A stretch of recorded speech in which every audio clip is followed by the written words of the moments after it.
Good evening, dear listener. Tonight we return once again to the forgotten folds of history in search of moments that shaped the world in quiet ways. Whether you're cozy in bed or listening with closed eyes, I'm glad you're spending this peaceful time here. Before we dive into the surprisingly scandalous world of medieval bedroom antics, I want to know where you're listening from and what time it is where you are. Drop a comment below. Whether you're tucked into bed in Manchester or just starting your day in Melbourne, I'm thrilled you're here for this journey back to when things got spicy in ways you definitely didn't learn about in history class. Now, if Hollywood has taught us anything about medieval times, it's probably wrong. Those romantic castle scenes with flowing gowns and chivalrous knights. The reality was far more complicated. We're talking about an era where a bath was a luxury, privacy was non-existent, and your love life was basically arranged by committee. But here's the thing. Medieval people were still human beings with all the same desires, frustrations, and awkward moments we have today, just with a lot more dirt and significantly fewer options for birth control. So settle in as we explore what it was really like to navigate love, lust, and everything in between when your life expectancy was about as long as a modern Netflix series, and your relationship status was probably determined before you could walk. Let's start with the brutal truth about medieval marriage. It wasn't about love, it was about livestock. Seriously. When most people today complain about their dating app matches being shallow, at least they're not being literally traded for a few cows and some fertile farmland. In medieval times, marriage was essentially a business transaction, and romance was about as relevant as your credit score is to your shoe size. For the vast majority of medieval people, the peasants who made up roughly 90% of the population, marriage was a practical arrangement designed to ensure survival.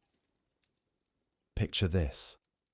You're a 14-year-old girl whose father has just negotiated your marriage to the blacksmith's son in exchange for some grain and a promise to help with the harvest.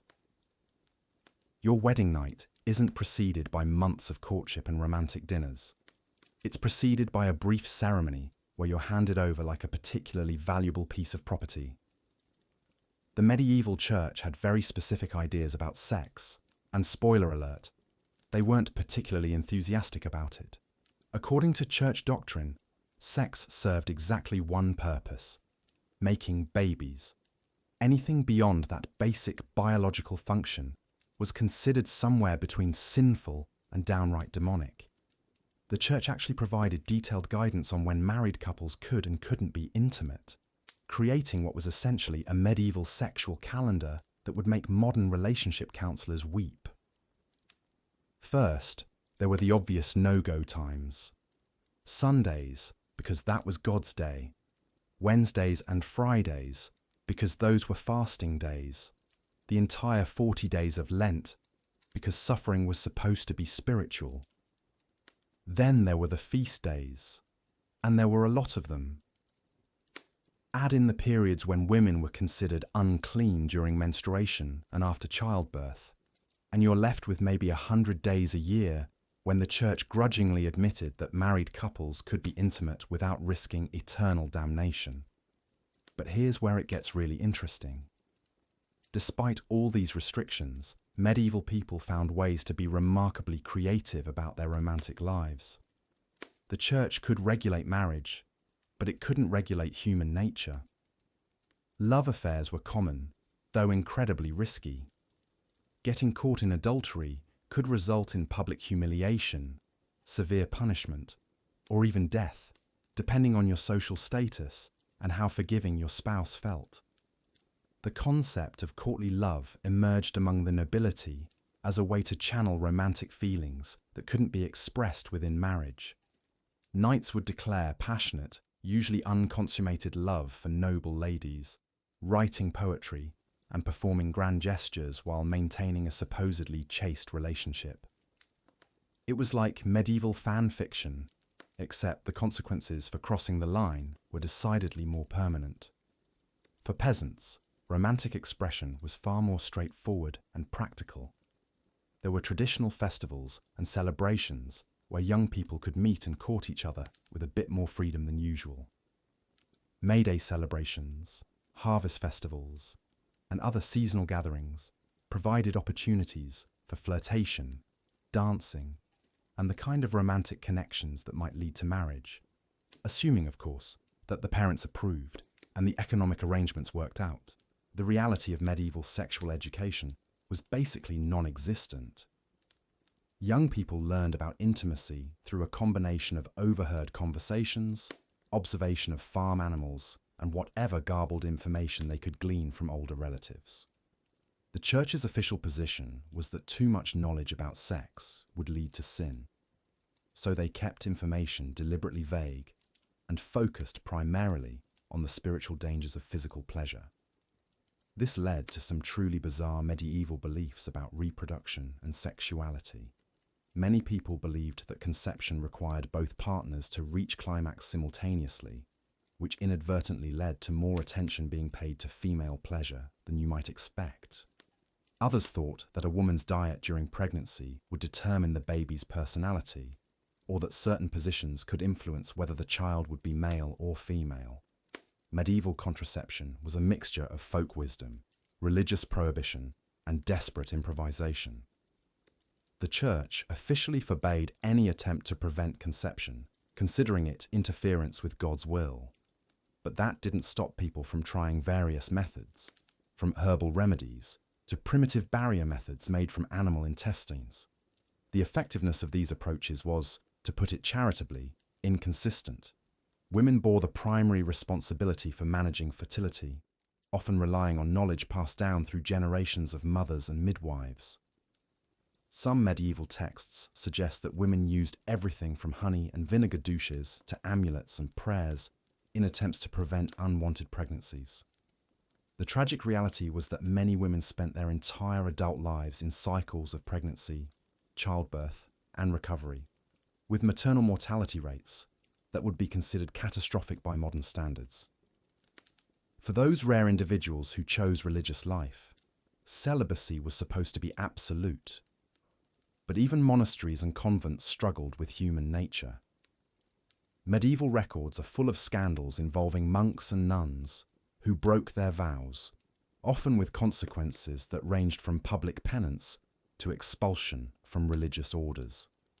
The Church's idealization of celibacy created an enormous tension between spiritual aspirations and biological reality. Prostitution was widespread throughout medieval Europe, though it operated in a complex legal and moral grey area. Many cities actually licensed brothels and regulated prostitution as a way to control what they saw as inevitable male sexual behaviour, while protecting respectable women from unwanted advances. Prostitutes occupied a unique position in medieval society, simultaneously essential and despised, tolerated and persecuted. The medieval understanding of female sexuality was particularly contradictory. Women were simultaneously seen as dangerously lustful temptresses who could lead men to sin, and as naturally pure beings who needed protection from male desires. This contradiction led to some fascinating tensions in how medieval society approached relationships between men and women. Medical knowledge about sexuality was limited and often completely wrong. Medieval physicians believed in the theory of humours, the idea that health depended on balancing 4 bodily fluids: blood, phlegm, yellow bile, and black bile. Sexual behaviour was thought to affect this balance, with too much or too little sexual activity potentially causing serious illness. Some medical texts recommended regular sexual activity for health, while others warned that excessive passion could literally drive people insane. The age of consent, as we understand it today, simply didn't exist in medieval times. Girls were considered ready for marriage once they reached puberty, which often meant marriages and sexual relationships beginning at ages that would be considered shocking by modern standards. Boys typically married slightly later, but still in their teens. The concept of childhood as a protected period of development was largely unknown, and young people were expected to assume adult responsibilities, including sexual ones, much earlier than we would consider appropriate today. Privacy, something we take for granted in our romantic lives, was virtually non-existent for most medieval people. Peasant families lived in one- or two-room houses, often sharing space with their animals. Even noble families lived in close quarters with servants and other household members. Wedding nights and marital intimacy happened with the knowledge that others were likely within earshot, if not in the same room. This lack of privacy meant that sexual relationships were often community knowledge, whether people wanted them to be or not. The Church's influence on medieval sexuality extended beyond just moral guidance. It actively shaped laws and social customs around marriage, divorce, and sexual behavior. Divorce was nearly impossible for most people, requiring either an annulment based on very specific grounds or entering religious life. This meant that people often found themselves trapped in unhappy or abusive marriages with no legal recourse. Same-sex relationships existed in medieval times, though they were heavily condemned by both church and secular authorities. The penalties for homosexual behavior could be severe, including death in some jurisdictions. However, historical records suggest that such relationships did occur, often hidden within the accepted frameworks of close friendship or religious devotion. Medieval literature provides some of our best insights into how people of the time thought about love and sexuality. From the passionate poetry of courtly love to the bawdy humour of popular ballads, these works reveal a complex understanding of human relationships that goes far beyond the simple stereotypes we often have about medieval attitudes towards sex. The role of midwives and wise women in medieval communities was crucial but precarious. These women possessed knowledge about fertility, pregnancy, childbirth, and women's health that was essential for their communities, but their expertise also made them targets of suspicion. Many of the women accused of witchcraft during the later medieval period were midwives or healers, whose knowledge of herbs and women's bodies was seen as potentially dangerous. Seasonal patterns played a major role in medieval sexual behavior and reproduction. Birth records from medieval communities show clear patterns related to agricultural cycles, with more babies born in late winter and early spring, suggesting that conception often occurred during the more leisurely periods after harvest. This wasn't necessarily planned. It likely reflected the natural rhythms of a society where survival depended on agricultural success. The medieval understanding of male and female roles in sexuality was heavily influenced by classical Greek and Roman medical texts, which often contained ideas that seem bizarre by modern standards. For example, many medieval physicians believed that women needed to reach orgasm in order to conceive, leading to medical advice that was surprisingly focused on female pleasure, albeit for completely different reasons than modern sexual education. Medieval wedding customs varied enormously across different regions and social classes, but many included elements designed to ensure fertility and sexual success. Some ceremonies included blessings of the marriage bed, public celebrations of the couple's first night together, or rituals intended to promote conception.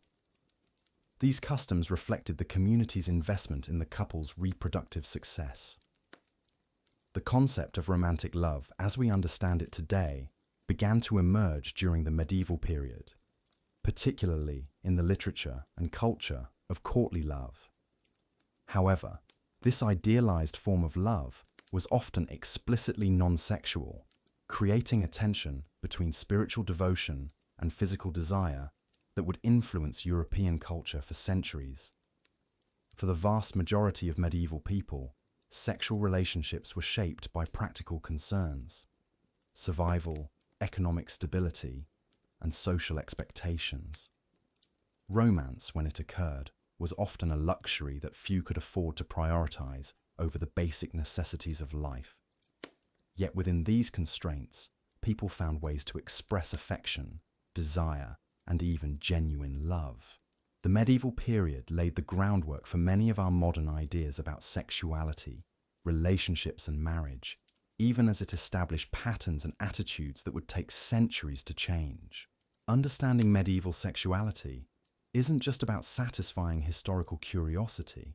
It's about recognizing how deeply our current attitudes and assumptions about sex and relationships are rooted in centuries of cultural development.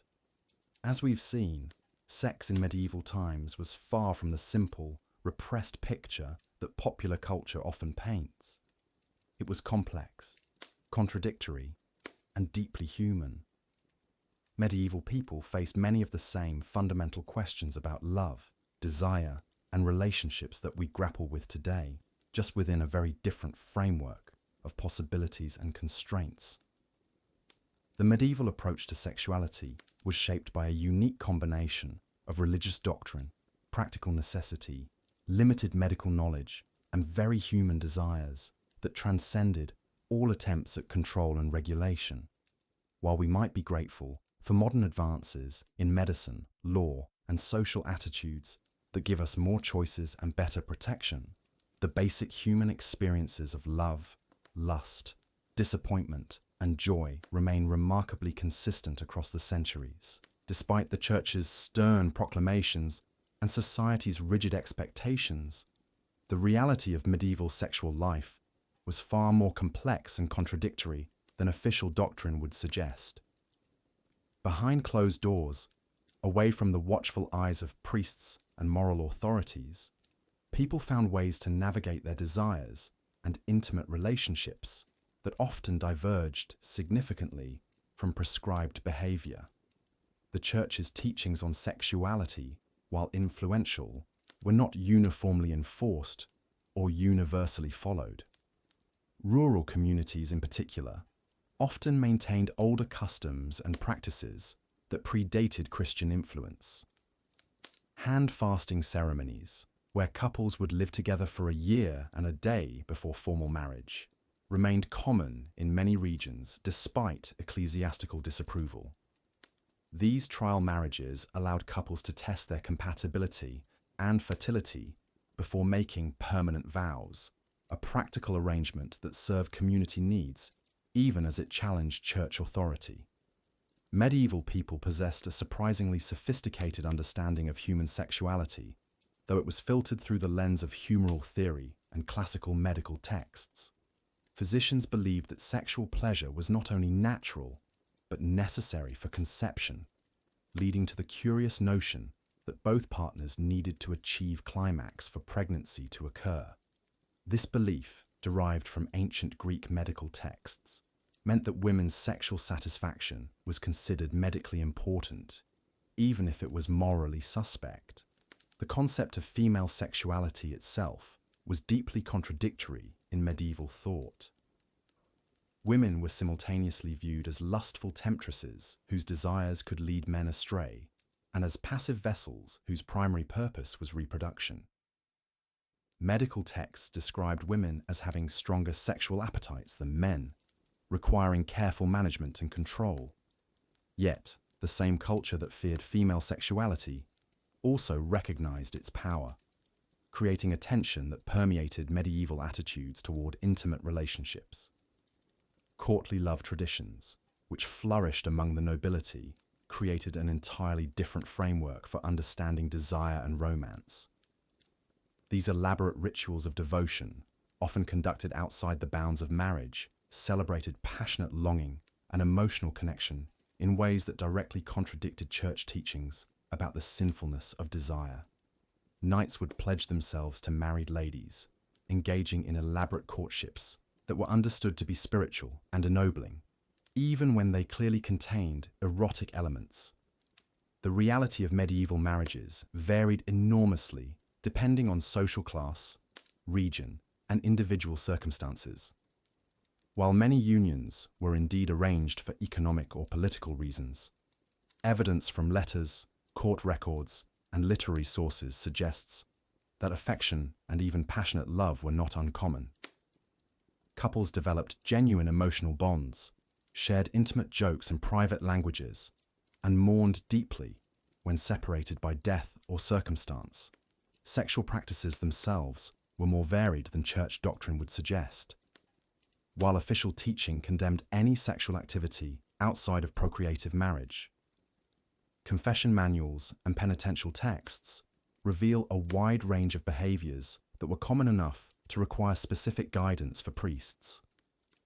These texts discuss everything from premarital relations and adultery to various forms of sexual expression within marriage that went beyond simple procreation. The medieval approach to sexuality was also deeply influenced by seasonal and social rhythms. Certain times of the year were considered more appropriate for sexual activity, with spring and early summer being favored for weddings and conception.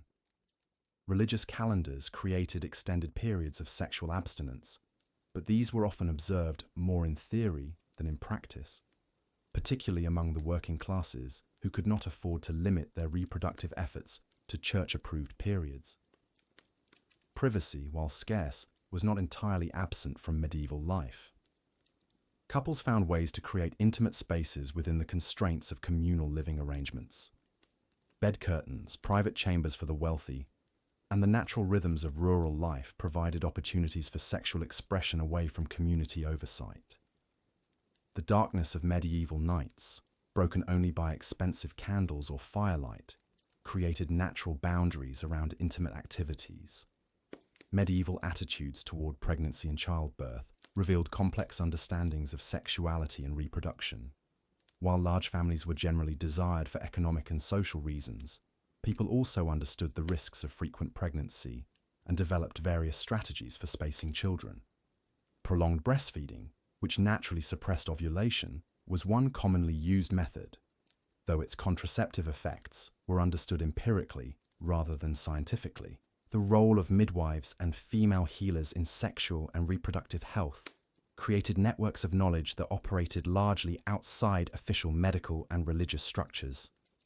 These women possessed practical understanding of contraception, abortion, fertility enhancement, and sexual health that was passed down through generations of female practitioners. Their knowledge often conflicted with official church teaching, but served real community needs. Sexual violence and exploitation were unfortunate realities of medieval life, particularly for women of lower social status. However, legal systems did provide some protections, and communities often rallied to support victims of sexual assault. The concept of consent, while different from modern understanding, was recognized in medieval law, and rape was considered a serious crime, though prosecution and punishment were often inadequate. The intersection of sexuality with concepts of honor and reputation created complex social dynamics. A woman's sexual reputation could determine her marriage prospects and social standing, but this same system also created opportunities for women to exercise agency through their sexual choices. Some women used their sexuality strategically to improve their circumstances, while others found ways to resist unwanted sexual advances or marriages. Medieval sexual culture also included recognition of diverse sexual orientations and gender expressions, though these were understood very differently than in modern times. While same-sex relationships were officially condemned, they clearly existed and sometimes flourished, particularly in environments like monasteries, courts, and urban centers where people of the same gender lived and worked closely together. The economic aspects of sexuality cannot be overlooked in understanding medieval intimate life. Sexual services were widely available through prostitution, which was often regulated rather than prohibited by medieval authorities. Bathhouses served as centers for both hygiene and sexual activity, while taverns and inns provided spaces where sexual commerce and casual encounters could occur. Musical traditions, folk customs, and seasonal celebrations often included sexually explicit content that provided outlets for expressing desires and knowledge that could not be openly discussed in other contexts.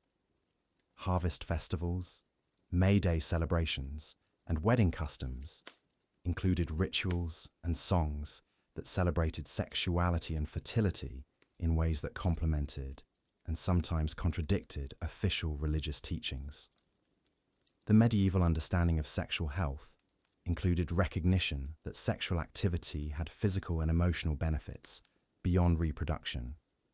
Medical texts recommended sexual activity for maintaining health, treating various ailments, and ensuring emotional well-being. This medical perspective often provided justification for sexual practices that might otherwise be considered problematic by religious authorities.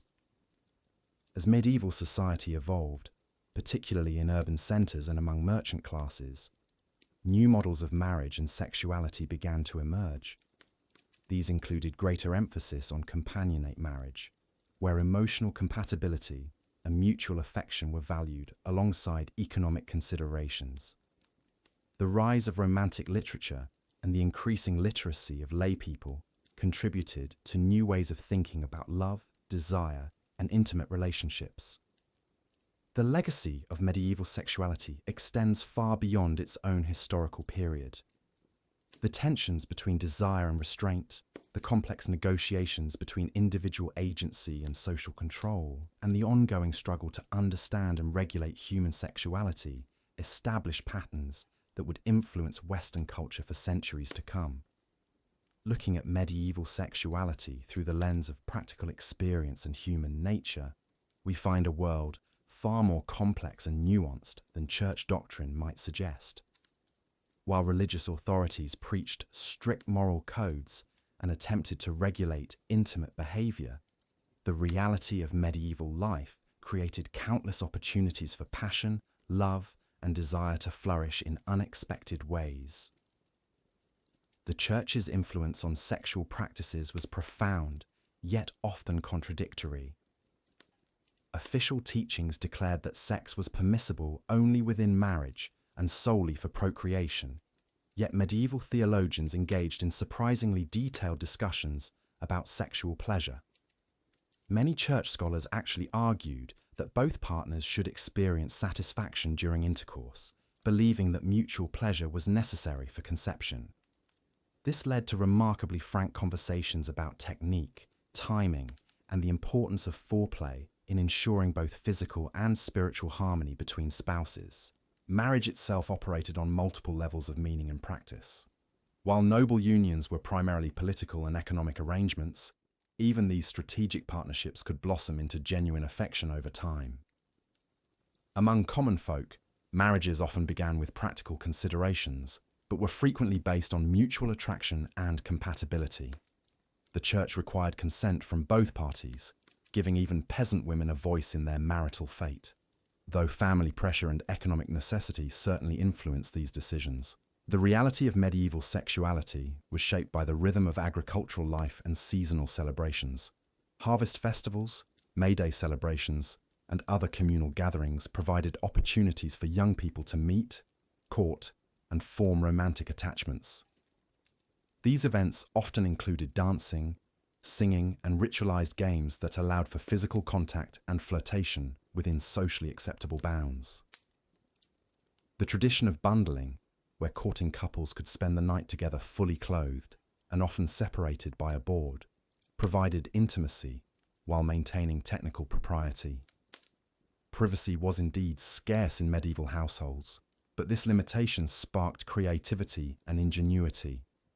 Couples learned to communicate through subtle gestures, coded language, and stolen moments. The practice of courtly love, while idealized in literature, reflected real desires for emotional and physical connection that transcended purely practical arrangements. Even married couples in crowded living situations developed their own methods of maintaining intimacy, whether through careful timing, quiet communication, or temporary retreats to private spaces like gardens, barns, or secluded outdoor locations. Medieval medical understanding of sexuality was a fascinating blend of classical knowledge, folk wisdom, and religious doctrine. Physicians believed in the four humours and thought that sexual activity was essential for maintaining physical and mental health. They prescribed different frequencies of intercourse based on age, temperament, and season. Hot, moist temperaments required more frequent sexual activity to maintain balance, while cold, dry constitutions needed less. This medical approach meant that sexuality was viewed not just as a moral issue, but as a matter of physical well-being. Women's sexuality occupied a particularly complex position in medieval thought. While officially subordinated to men, women were also recognized as having their own sexual needs and desires. Medical texts acknowledged that women could experience intense pleasure and even discuss the female equivalent of male climax. Midwives and female healers possessed extensive knowledge about contraception, fertility, and sexual health, passing this information through networks of women despite official church disapproval. The practice of contraception was more widespread than religious authorities like to admit. Medieval people employed various methods to prevent pregnancy, from herbal remedies and barrier methods to timing intercourse around perceived fertile periods. While the church condemned such practices, the reality of economic hardship and the dangers of childbirth made family planning a practical necessity for many couples. Folk knowledge included pessaries made from honey and other substances, herbal drinks that supposedly prevented conception, and careful observation of natural fertility signs. Prostitution existed throughout medieval society, often operating within a complex legal and social framework. Many towns had official red light districts where prostitution was regulated rather than banned outright. These areas were often located near city walls or in specific neighborhoods, with rules governing everything from pricing to health inspections. Some prostitutes worked independently, while others operated within organized brothels. The church's attitude was typically one of reluctant tolerance, viewing prostitution as a necessary evil that prevented worse sins like adultery or rape. Sexual violence was unfortunately common, particularly affecting women of lower social status. However, medieval law codes did recognize rape as a serious crime, though the penalties and likelihood of prosecution varied greatly depending on the social status of both victim and perpetrator. Women who were raped could seek justice through both secular and church courts, though the burden of proof was often difficult to meet and social stigma could be devastating. Same-sex relationships existed throughout medieval society, though they were officially condemned by both church and secular authorities. Despite legal prohibitions, evidence suggests that romantic and sexual relationships between people of the same gender occurred across all social levels. These relationships often operated within existing social structures, such as monastic communities, noble households, or craft guilds, where close same-sex friendships provided cover for more intimate connections. The intersection of sexuality and spirituality created fascinating contradictions in medieval life. While the church preached celibacy for clergy and promoted virginity as the highest spiritual state, it also celebrated marriage as a holy sacrament and acknowledged sexual pleasure within marriage as divinely ordained. This led to complex negotiations between spiritual ideals and human desires, with many people finding ways to honor both their faith and their physical needs. Medieval people understood sexuality as part of a larger cosmic order that connected human behavior to natural cycles, celestial movements, and divine will. Sexual activity was thought to be influenced by moon phases, seasonal changes, and astrological configurations. This holistic view meant that intimate relationships were seen not just as personal matters, but as part of the broader harmony between humans and the natural world. The economic aspects of sexuality were equally complex. Marriage involved detailed negotiations over dowries, inheritance rights, and property ownership. Sexual relationships outside marriage could have significant financial implications, from the costs of supporting illegitimate children to the economic arrangements surrounding prostitution. Even within marriage, sexual behavior could affect economic standing through its impact on fertility, inheritance, and family alliances. As medieval society gradually evolved, so too did attitudes towards sexuality and relationships. The rise of urban centres, increased literacy, and growing merchant classes began to challenge traditional rural and aristocratic models of marriage and family life. New forms of romantic literature celebrated passionate love and individual choice, while changing economic conditions gave some people more freedom in selecting partners and organising their intimate lives. The legacy of medieval sexuality continues to influence Western attitudes toward love, marriage, and intimate relationships. Many of our contemporary debates about sexual morality, gender roles, and the balance between individual desire and social responsibility echo discussions that began in medieval monasteries, universities, and households. Understanding this rich and complex history helps us appreciate both how much has changed and how much remains constant in the fundamental human experiences of love, desire, and intimate connection. Human sexuality, in medieval times, was neither the repressed, joyless experience sometimes portrayed in popular culture, nor the completely unregulated free-for-all that some might imagine. Instead, it was a nuanced aspect of life that people navigated through a combination of religious teachings, practical considerations, folk wisdom, and genuine human emotion.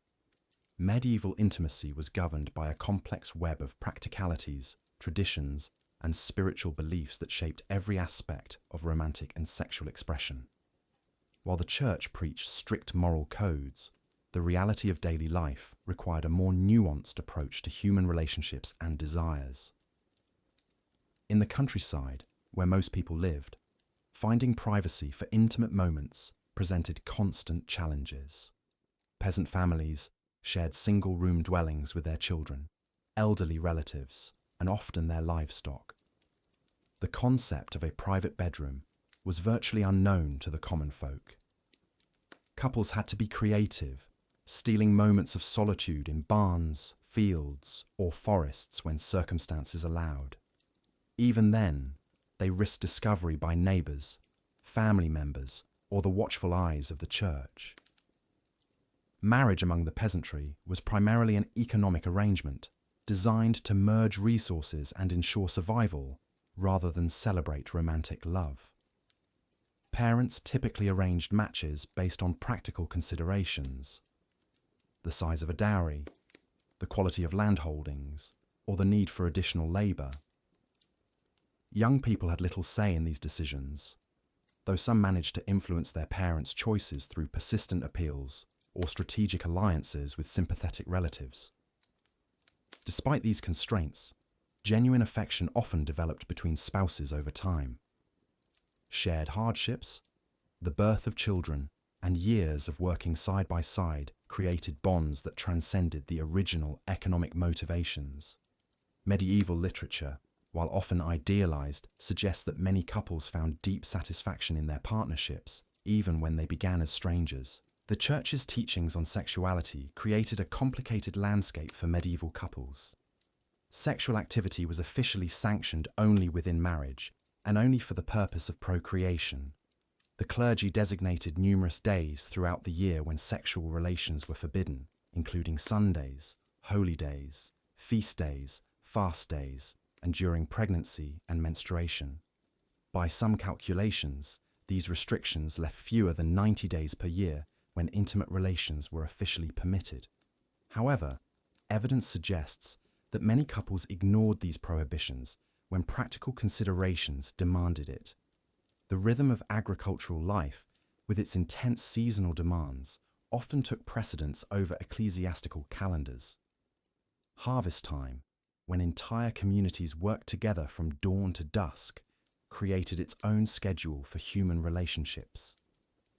Medieval medical understanding of sexuality was rudimentary and often bizarre by modern standards. Physicians believed in the theory of humours, suggesting that sexual activity was necessary to maintain the proper balance of bodily fluids. They prescribed sexual intercourse as a cure for various ailments, from melancholy to digestive problems. Women were thought to have an insatiable sexual appetite that needed to be carefully controlled, while men were seen as naturally lustful but capable of rational restraint. Contraception, while officially condemned by the Church, was widely practiced through various folk methods. Women used herbal preparations, pessaries made from honey and herbs, and timing methods based on lunar cycles or bodily signs. The effectiveness of these techniques varied greatly, but their widespread use indicates that medieval people understood the connection between sexual activity and pregnancy and sought to control their fertility when circumstances demanded it. Abortion, though strictly forbidden and severely punished when discovered, occurred regularly throughout medieval society. Women used dangerous herbal concoctions, physical manipulation, and other risky methods to terminate unwanted pregnancies. The high maternal mortality rate meant that many women died from these attempts, but the desperate circumstances of medieval life sometimes made such risks seem preferable to the alternative of another mouth to feed. For the nobility, sexual relationships operated under different rules and constraints. Noble marriages were diplomatic tools designed to forge alliances, secure territories, or strengthen political positions. These arrangements often involved children who had never met, with wedding ceremonies conducted by proxy when the participants lived in different countries. Young noble women, sometimes as young as 12 or 13, found themselves married to men they had never seen in lands where they didn't speak the language. The concept of courtly love, popularized in medieval literature and song, provided an outlet for romantic feelings that couldn't be expressed within these arranged marriages. Knights and troubadours celebrated passionate, often unconsummated love for unattainable ladies, usually the wives of their lords. These relationships, conducted through elaborate rituals of service, poetry, and symbolic gestures, allowed for emotional intimacy while maintaining the fiction of propriety. However, the reality behind courtly love was often more pragmatic than poetic. Noble households provided numerous opportunities for actual affairs, with servants, visiting ladies, and even relatives creating a complex web of sexual relationships that operated alongside the official marriage structure. Bastard children were common and often acknowledged, though their inheritance rights remained limited. The Church itself struggled with sexuality in ways that influenced broader medieval attitudes. Clerical celibacy, officially mandated but widely ignored, created a class of men who were supposed to guide others in sexual morality while denying their own natural desires.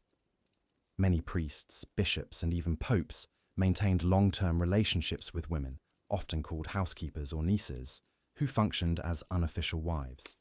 These arrangements were widely known and often tolerated, creating a disconnect between official doctrine and actual practice. Medieval attitudes toward homosexuality were complex and contradictory. While sodomy was officially condemned as a grave sin, same-sex relationships existed throughout society, often hidden within accepted social structures. Monasteries and convents, with their single-sex communities, an emphasis on intense spiritual relationships, sometimes provided cover for romantic attachments. The concept of passionate friendship, celebrated in religious and secular literature, allowed for deep emotional bonds that might include physical expression while maintaining the appearance of propriety. Women's sexuality was particularly constrained by medieval social structures. Young women were expected to remain virgin until marriage, with their purity serving as a form of currency in marriage negotiations. The cult of the Virgin Mary reinforced these expectations, holding up female chastity as the highest virtue. However, the realities of medieval life often made such purity difficult to maintain. Rape was common, especially during times of war or social upheaval, and the victims were often blamed rather than supported. Married women faced different challenges. They were expected to be sexually available to their husbands, while remaining modest and restrained in their own desires. The concept of female pleasure was acknowledged in some medieval medical texts, but it was generally seen as secondary to male satisfaction and the goal of procreation. Women who displayed too much sexual appetite were often labelled as lustful or even demonic. Despite these constraints, evidence suggests that many medieval women found ways to express their sexuality and maintain some control over their reproductive lives. Widows, in particular, often enjoyed greater sexual freedom than their married or unmarried counterparts. Having proven their fertility and fulfilled their primary social function, they could sometimes choose their own partners or remain independent. The seasonal rhythms of medieval life created natural patterns for sexual activity and reproduction. Spring and summer, with their abundance of food and warmer weather, were preferred times for weddings and conception. Winter births were avoided when possible, as the harsh conditions made infant survival less likely. These patterns, driven by practical considerations rather than romantic preferences, shaped the timing of intimate relationships throughout the medieval period. Medieval contraceptive knowledge, while limited by modern standards, was more sophisticated than often assumed. Women understood the connection between menstruation and fertility, even if their specific understanding was often inaccurate. They used various methods to track their cycles and time sexual activity accordingly. Herbal remedies, passed down through generations of women, provided options for preventing or terminating pregnancy, though their effectiveness and safety varied greatly. The role of midwives and wise women in medieval sexuality extended far beyond childbirth assistance. These women served as repositories of knowledge about female sexuality, contraception, and reproductive health. They provided advice, remedies, and support to women navigating the challenges of medieval sexual life. However, this knowledge also made them targets during periods of witch persecution, as their understanding of herbs and the female body was sometimes viewed as supernatural or demonic. Medieval bathhouses, common in many European cities, provided venues for sexual encounters outside the constraints of home and family. These establishments, while officially dedicated to hygiene, often served as informal brothels or meeting places for illicit relationships. The Church periodically attempted to regulate or close these facilities, recognizing their role in facilitating sexual activity outside marriage. Prostitution was widespread throughout medieval Europe, operating within a complex legal and social framework. While officially condemned by the Church, it was often regulated by civil authorities who recognized its inevitability and potential for taxation. Many cities designated specific areas for prostitutes to operate, providing some protection while maintaining social order. The women who entered this profession came from various backgrounds, though poverty and limited alternatives drove many to this dangerous livelihood. The medieval understanding of sexual anatomy was deeply flawed, based on classical texts that had been copied and recopied for centuries without empirical verification. Physicians believed that women were essentially incomplete men, with their reproductive organs being internal versions of male anatomy. This perspective influenced treatments for sexual problems and shaped attitudes toward gender roles and sexuality. Despite all these constraints and challenges, medieval people found ways to experience joy, pleasure, and deep connection in their intimate relationships. Love letters, court records, and literary works from the period reveal individuals who navigated the complex rules of their society while maintaining their humanity and desire for meaningful relationships. They celebrated sexuality within the bounds available to them, whether through the sanctioned channels of marriage or the hidden pathways of forbidden love. The legacy of medieval sexuality continued to influence European attitudes toward relationships, marriage, and sexual expression for centuries to come. The tension between spiritual ideals and human reality, the emphasis on marriage as an economic institution, and the complex regulation of sexual behavior all became deeply embedded in Western culture. The Church's influence over sexuality extended far beyond mere doctrine into the very fabric of daily existence. Medieval Christians lived under a complex calendar of sexual restrictions that would seem almost incomprehensible to modern minds. During Lent, Advent, and other holy seasons, marital relations were strictly forbidden. Wednesdays and Fridays were considered inappropriate for intimacy, as were Sundays and any feast days honoring saints. Women during menstruation, pregnancy, and while nursing were deemed sexually unavailable. When you tally up all these prohibited periods, medieval couples found themselves with precious few sanctioned opportunities for physical intimacy. Yet human nature, as it always does, found ways to circumvent these rigid constraints. Folk traditions and local customs often provided loopholes that the church grudgingly tolerated. Certain feast days, particularly those marking seasonal transitions, became occasions for more relaxed moral oversight. The spring festivals celebrating fertility offered temporary reprieve from sexual restrictions. Harvest celebrations, with their emphasis on abundance and procreation, created spaces where normal rules bent under the weight of communal joy, and perhaps a bit too much ale. The wedding night itself was surrounded by elaborate rituals designed to ensure both spiritual blessing and physical satisfaction. Newly married couples received detailed instruction from older relatives about their conjugal duties. The bedding ceremony, though it strikes us today as invasive and humiliating, served important social functions in medieval society. Witnesses confirmed the marriage's consummation, protecting both parties from future accusations of fraud or impotence. The blessing of the marriage bed by clergy added divine sanction to what might otherwise be seen as purely carnal activity. But even within marriage, the church maintained strict guidelines about acceptable sexual behavior. The missionary position was the only approved method of intercourse, as it was believed to facilitate procreation while minimizing pleasure. Any variation was considered potentially sinful, ranging from minor transgressions requiring brief penance to serious sins demanding extensive spiritual purification. Oral sex was universally condemned, seen as a perversion that reduced humans to the level of animals. Even excessive enthusiasm during approved sexual acts could be problematic, as pleasure for its own sake was viewed with deep suspicion. The concept of female sexual pleasure presented medieval theologians with a particularly thorny problem.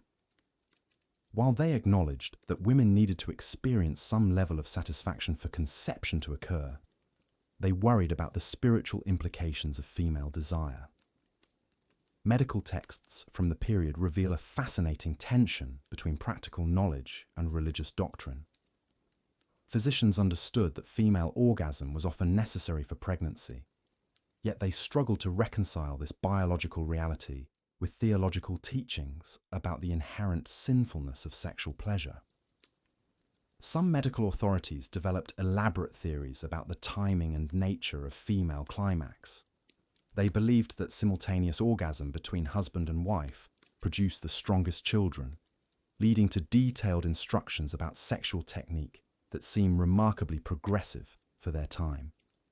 These texts advised husbands to engage in extended foreplay, to pay attention to their wives' responses, and to time their own release carefully. The irony was not lost on contemporary observers that the Church's obsession with procreation led to some of the most detailed sex manuals of the medieval period. Medieval contraception existed in a grey area between accepted medical practice and forbidden interference with divine will. Herbal remedies for preventing pregnancy circulated widely among women, passed down through generations of mothers and midwives. Queen Anne's lace, pennyroyal, and tansy were commonly used, though their effectiveness varied wildly, and some proved dangerous or even fatal. Barrier methods using animal membranes or cloth soaked in acidic solutions were known, but rarely discussed openly. The Church's position on contraception was complex and sometimes contradictory. While officially condemning any attempt to prevent pregnancy, religious authorities occasionally acknowledged practical realities. Families already struggling to feed existing children might receive tacit approval for spacing births more widely. Wealthy women, whose frequent pregnancies threatened their health and their family's political stability, sometimes found sympathetic confessors willing to provide guidance on family planning. Abortion occupied an even more precarious position in medieval moral thinking. The concept of quickening, when fetal movement could first be felt, served as a crucial dividing line. Before quickening, the fetus was not considered fully ensouled, making early termination a serious sin, but not equivalent to murder. After quickening, abortion was treated as infanticide, carrying the most severe spiritual and legal penalties. This distinction created a narrow window during which pregnancy could be ended without completely damning consequences, though the physical dangers remained extreme. The procedures themselves were crude and often lethal. Herbal abortifacients like ergot and savin were highly toxic, killing the mother as often as terminating the pregnancy. Physical methods involving sharp instruments or violent abdominal pressure frequently resulted in hemorrhaging, infection, or death. The mortality rate for intentional abortion was staggering, making it truly a last resort for desperate women. Medieval sexuality was deeply intertwined with concepts of honor, shame, and social standing. A woman's sexual reputation could elevate or destroy her entire family's position in society. Virginity before marriage was prized not just for moral reasons, but as a form of social currency, traded between families to cement alliances and secure advantageous matches.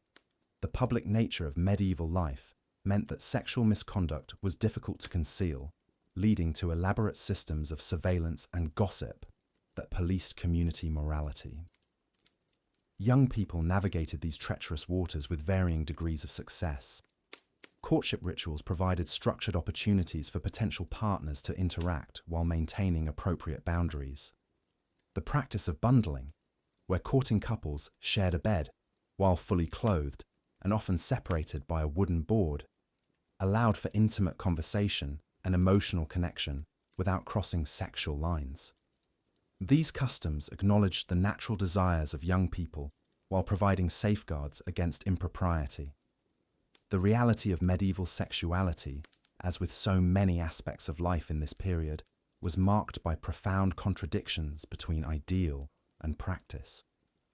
Official teachings preached restraint and viewed sexual pleasure with suspicion, yet the same authorities who condemned carnal desire often lived quite different private lives. The gap between public morality and private behavior created spaces where medieval people could explore their sexuality within carefully maintained boundaries of discretion and denial. These contradictions extended to the treatment of sexual minorities and non-normative behaviors.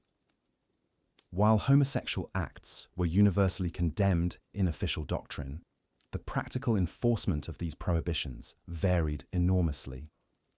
Close same-sex friendships were common and often intense, providing cover for relationships that may have crossed into sexual territory. The all-male environment of monasteries and the military created opportunities for intimate bonds that existed in the shadows of official disapproval. Medieval attitudes toward masturbation reflected similar tensions between theological condemnation and practical reality. Church teachings classified self-pleasure as a serious sin requiring confession and penance, yet the punishments prescribed were often relatively mild compared to other sexual transgressions. Medical authorities sometimes recommended masturbation for health reasons, particularly for unmarried men whose sexual frustration was believed to cause physical illness. This created yet another area where religious doctrine and practical medicine found themselves at odds. The legacy of medieval sexuality continues to influence Western attitudes towards sex and relationships centuries later. The Christian emphasis on sexual restraint, the suspicion of pleasure for its own sake, and the complex negotiations between desire and duty all have their roots in this formative period. Understanding how our medieval ancestors navigated these challenges provides insight not only into their world, but into the historical foundations of our own complicated relationship with human sexuality. As we look back on medieval sexuality from our modern perspective, it's easy to focus on the restrictions and repressions that seem so foreign to contemporary sensibilities. Yet within those constraints, medieval people found ways to love, desire, and connect with one another. Their struggles to balance spiritual obligations with human needs, to find meaning in relationships beyond mere procreation, and to create intimacy within rigid social structures speak to universal aspects of the human experience that transcend any particular historical moment. The medieval period reminds us that sexuality has always been more than just a biological drive or even a source of pleasure.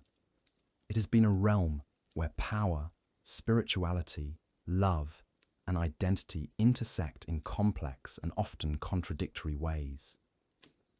Now, let's delve deeper into the intimate realities that shaped medieval sexuality in ways that might surprise you. Because beyond the grand narratives of courtly love and church doctrine lay a world where sexuality was fundamentally intertwined with survival, social mobility, and the harsh realities of daily existence. Picture, if you will, a young woman in 13th century England. Let's call her Eleanor. At 14, she's already considered of marriageable age, her value measured not by her personal desires, but by the strategic alliances her union might forge. Eleanor's father, a minor landowner struggling to maintain his holdings, sees her marriage as a crucial economic transaction. Her dowry, carefully calculated and saved for years, represents a significant portion of the family's wealth.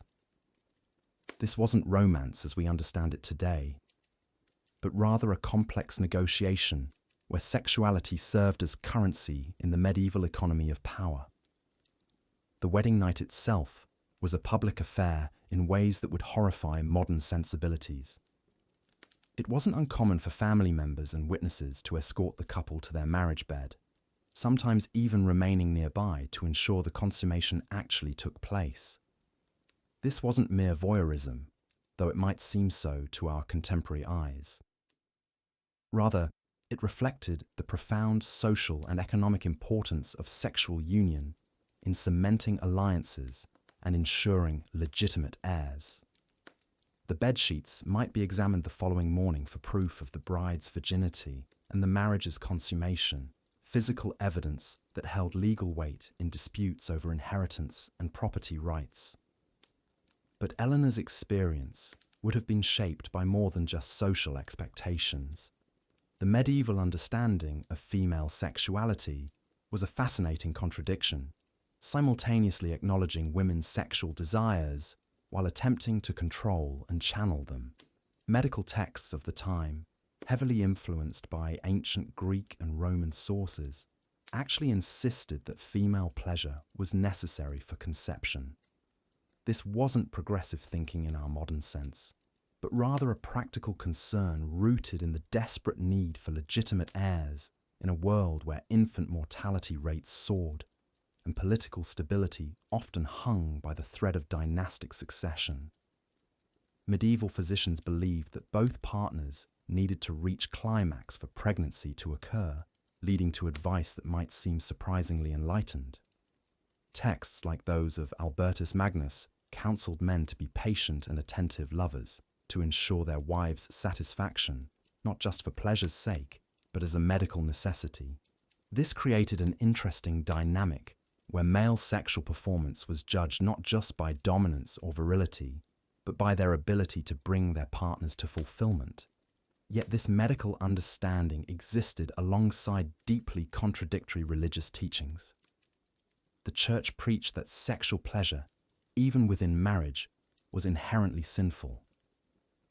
The ideal Christian couple was supposed to approach marital relations with reluctance, performing their duty for procreation while taking no joy in the act itself. This created a psychological battlefield where couples navigated between medical advice, encouraging mutual pleasure, and religious doctrine condemning it. Consider the seasonal rhythms that governed medieval sexuality. the Church designated numerous periods throughout the year when sexual relations were forbidden, even between married couples. These included not just major religious seasons like Lent and Advent, but also Wednesdays, Fridays, and Sundays throughout the year. Add to this the prohibition during a woman's menstrual period, pregnancy, and breastfeeding, and you have a calendar where legitimate sexual activity was restricted to perhaps fewer than half the days in any given year. This created what we might call a pressure cooker effect. When sexual expression was finally permitted, it often occurred with an intensity born of long abstinence. The medieval calendar of sexuality wasn't just about restriction, it was about creating rhythms of denial and release that heightened both anticipation and pleasure. Some historians argue that this cyclical pattern actually intensified sexual satisfaction in ways that our modern culture of sexual availability rarely matches. But what happened during all those forbidden periods? Human nature, as we know, rarely conforms perfectly to official doctrine. The evidence suggests that medieval people found countless ways to express intimacy while technically adhering to church law. They developed elaborate practices of what we might call technical virginity, engaging in sexual activities that stopped just short of full intercourse. They explored forms of mutual pleasure that didn't involve penetration, creating an underground culture of sexuality that existed parallel to official teachings. The rise of courtly love in the 12th and 13th centuries added another layer of complexity to medieval sexuality. This wasn't just about knights pining for unattainable ladies, though that was certainly part of it. Courtly love created a space where sexual desire could be acknowledged, celebrated, and refined without necessarily being consummated. It was a sophisticated game of sexual tension that could last for years, involving elaborate codes of conduct, secret messages, and stolen moments that were charged with erotic energy precisely because they remained unconsummated. Take the famous relationship between Heloise and Abelard in 12th century Paris. Their passionate affair, which began when he was her teacher, and she his brilliant student, scandalized society, not just because it was illicit, but because it challenged every assumption about how sexual relationships should work. Heloise was intellectually equal to Abelard, possibly his superior, and their letters reveal a woman who understood her own sexuality with remarkable clarity. When their affair was discovered, and Abelard was castrated by Heloise's outraged family, their correspondence continued for decades, creating one of history's most extraordinary documents of sexual and intellectual intimacy. Their letters reveal aspects of medieval sexuality that official sources rarely acknowledge. Heloise writes with startling honesty about sexual pleasure, about the ways physical desire intertwined with intellectual passion, about her frustration with religious life that demanded she deny her sexual nature. These weren't the words of a woman who saw sexuality as inherently shameful, but of someone who understood it as a fundamental part of human experience that could elevate the soul as well as satisfy the body. The medieval bedroom itself tells us much about sexual attitudes. In wealthy households, beds were massive, ornate affairs that served multiple functions beyond sleep and sex. They were status symbols, legal spaces where contracts were signed and witnesses gathered, and semi-public areas where important conversations took place. Privacy, as we understand it, barely existed. Servants, children, and guests might share sleeping spaces, creating an environment where sexual activity required careful timing and discretion rather than true solitude. Yet this lack of privacy didn't necessarily diminish sexual satisfaction. Medieval people developed remarkable abilities to create intimate moments within public spaces, to communicate desire through glances and gestures, to find passion in stolen moments. The very restrictions they faced often intensified the sexual charge of their relationships in ways that unlimited privacy might not have achieved. The clothing of the period also shaped sexual experience in fascinating ways. Medieval garments were complex affairs involving multiple layers, ties, and fastenings that made undressing a slow, deliberate process. This wasn't just practical protection against cold and dirt, but a system that built anticipation and required cooperation between partners. The gradual removal of each layer became part of the sexual ritual, creating foreplay that could last far longer than the final act itself. Women's clothing, in particular, was designed with sexual access in mind. Many medieval gowns featured strategic openings and lacings that allowed for intimate contact without complete undressing.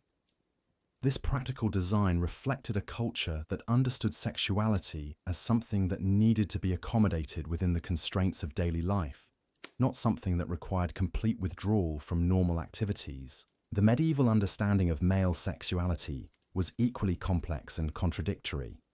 Men were expected to be sexually aggressive and dominant, yet also restrained and responsible.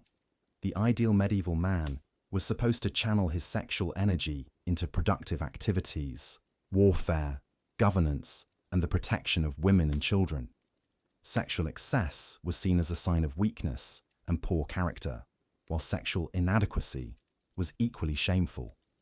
This created intense pressure on medieval men to perform sexually while maintaining strict control over their desires. The literature of the period is full of anxiety about sexual performance, about the shame of premature climax or inability to satisfy one's wife. These weren't just personal concerns, but social ones, as a man's sexual competence was seen as directly related to his ability to govern his household and fulfill his social obligations. The role of prostitution in medieval sexuality adds another layer to our understanding. Far from being a marginal activity, commercial sex was an integral part of medieval society.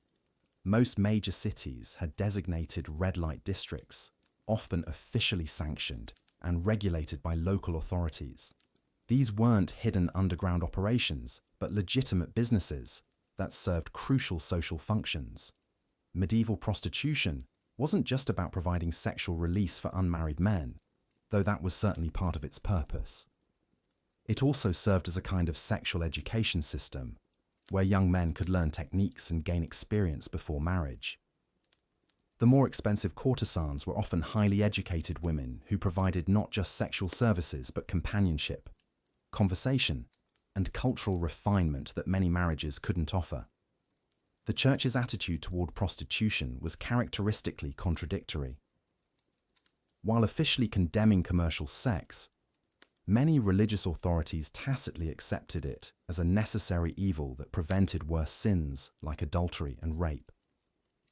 Some church leaders even argued that prostitution protected the virtue of respectable women by providing an outlet for male sexual desires that might otherwise be directed toward wives and daughters of good families. This pragmatic approach extended to the regulation of medieval brothels. Many were actually owned by religious institutions or noble families, creating a system where moral authorities profited from activities they officially condemned. The women who worked in these establishments occupied a complex social position, simultaneously marginalized and essential, despised and depended upon.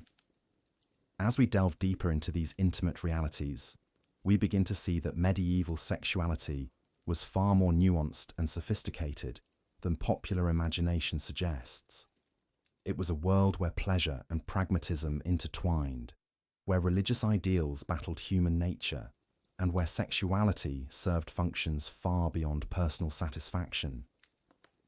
The medieval approach to sex was deeply embedded in social structures, economic realities, and spiritual beliefs in ways that created both extraordinary constraints and unexpected freedoms. The legacy of these medieval sexual attitudes would shape Western culture for centuries to come, creating patterns of desire, shame, and fulfillment that continue to influence our most intimate relationships today. Part 7: Medieval Sexual Culture. A world of contradictions and hidden passions. The medieval attitude towards sexuality was far more complex and contradictory than most people realize today. While the church preached chastity and condemned carnal desire as the devil's snare, the reality on the ground was a world where human passion found countless ways to express itself despite official disapproval. This tension between religious doctrine and human nature created a fascinating landscape of sexual practices, beliefs, and behaviors that shaped every aspect of medieval life. At the heart of medieval sexual culture lay a fundamental paradox. The same church that vilified sexual pleasure also celebrated marriage as a holy sacrament, creating an official space where sexuality could be expressed, albeit under strict conditions. Marriage was considered the only legitimate outlet for sexual desire, but even within this sanctified bond, the rules were numerous and complex.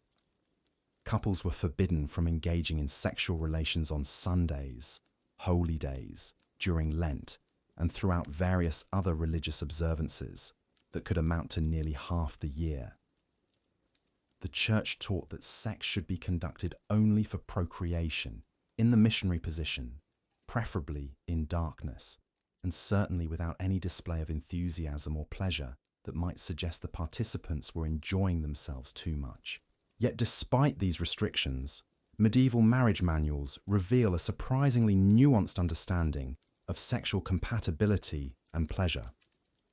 Some church authorities grudgingly acknowledged that a certain amount of enjoyment was necessary to ensure conception, leading to detailed discussions about timing, technique, and even the importance of mutual satisfaction.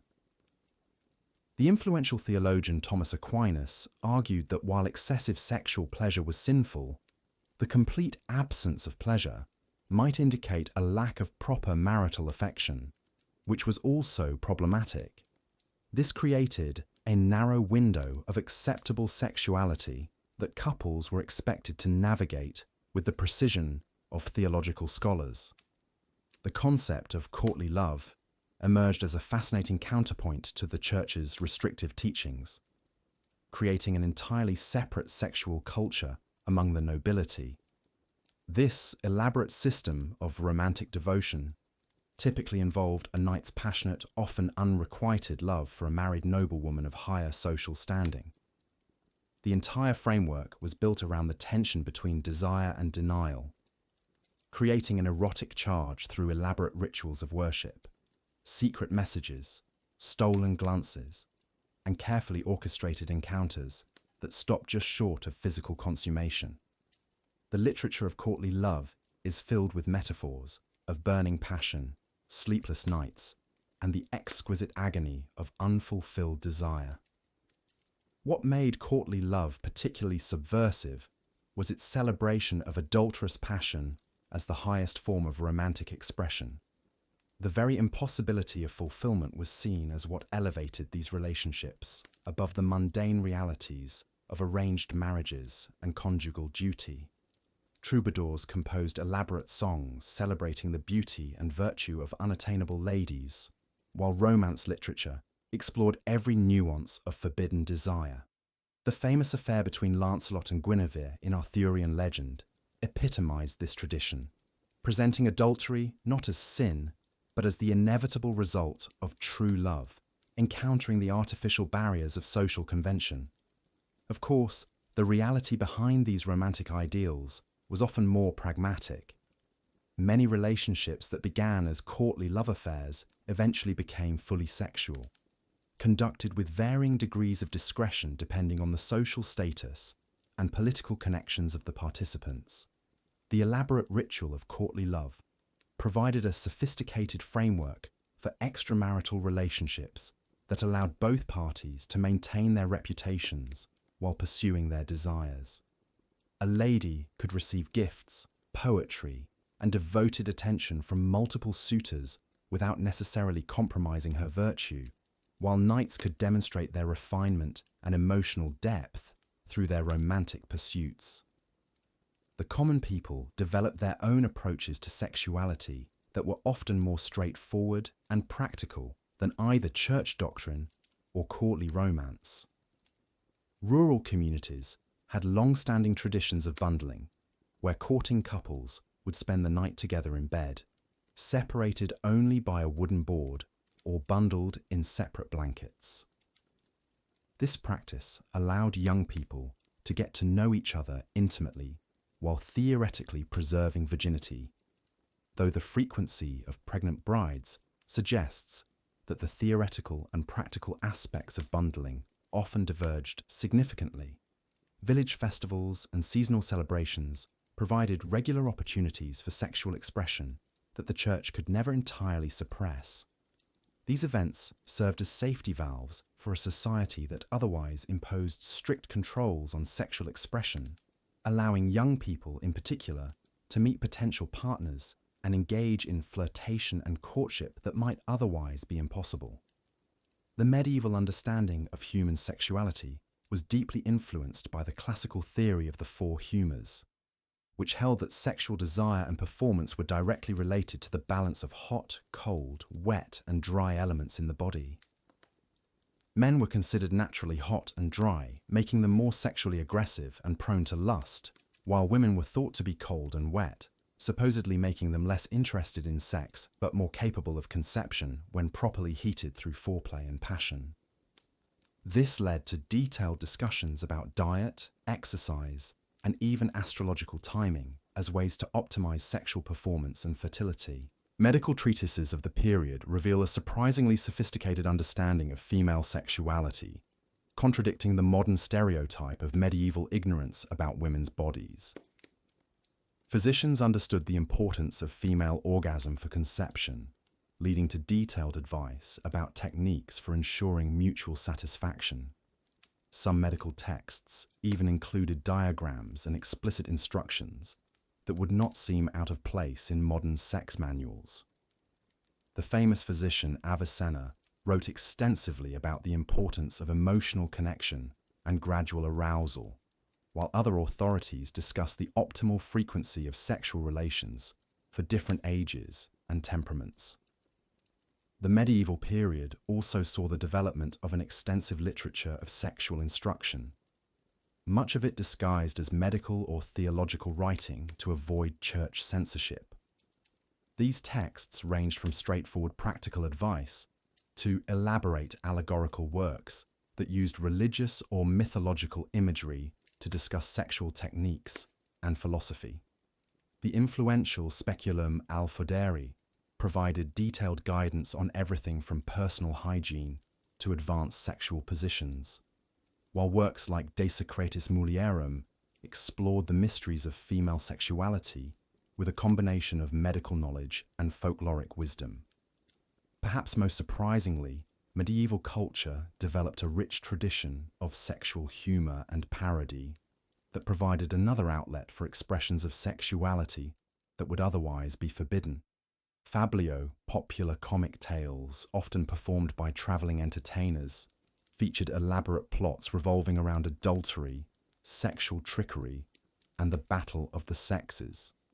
These stories allowed audiences to laugh at sexual situations that would be condemned in more serious contexts, while also providing a form of sexual education through their detailed descriptions of various encounters and techniques. The tradition of charivari, or rough music, demonstrates how communities policed sexual behavior, while simultaneously creating opportunities for sexual expression. When couples violated social norms through inappropriate marriages, adultery, or other sexual misconduct, the community would gather outside their homes to make noise with pots, pans, and crude instruments, while singing satirical songs about the offender's behavior. These events often became elaborate festivals that lasted for days, featuring mock trials, comic performances, and plenty of opportunities for the participants to engage in their own forms of sexual misbehavior, while supposedly condemning it in others. The medieval church's approach to sexuality was further complicated by its simultaneous veneration of celibacy and its practical need to deal with the sexual realities of its clergy. while priests were officially required to remain celibate, the actual enforcement of this rule varied enormously depending on time, place, and political circumstances. Many priests maintained long-term relationships with women who were euphemistically known as their housekeepers or nieces, while others were more discreet about their arrangements. Some bishops actively ignored clerical concubinage as long as it didn't create public scandal, while others launched vigorous reform campaigns that often had limited long-term success. The rise of courtly culture also brought with it new forms of sexual expression that blurred the lines between spiritual and physical devotion. The tradition of the lady's champion allowed knights to dedicate their martial prowess to a particular woman, wearing her colours in battle and seeking her blessing before dangerous enterprises. These relationships often involved elaborate ceremonies that resembled marriage rites, complete with the exchange of rings, public vows, and ritualized expressions of devotion that walked a fine line between romantic love and religious worship. Medieval attitudes toward prostitution reveal another fascinating aspect of the period's sexual culture.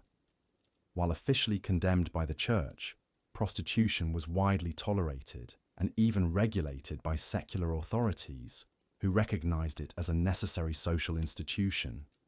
Many cities established official red light districts with standardized prices, regular health inspections, and elaborate rules governing the behavior of both prostitutes and their clients. Some authorities even argued that prostitution served a valuable social function by providing an outlet for male sexual energy that might otherwise be directed toward the seduction of respectable women.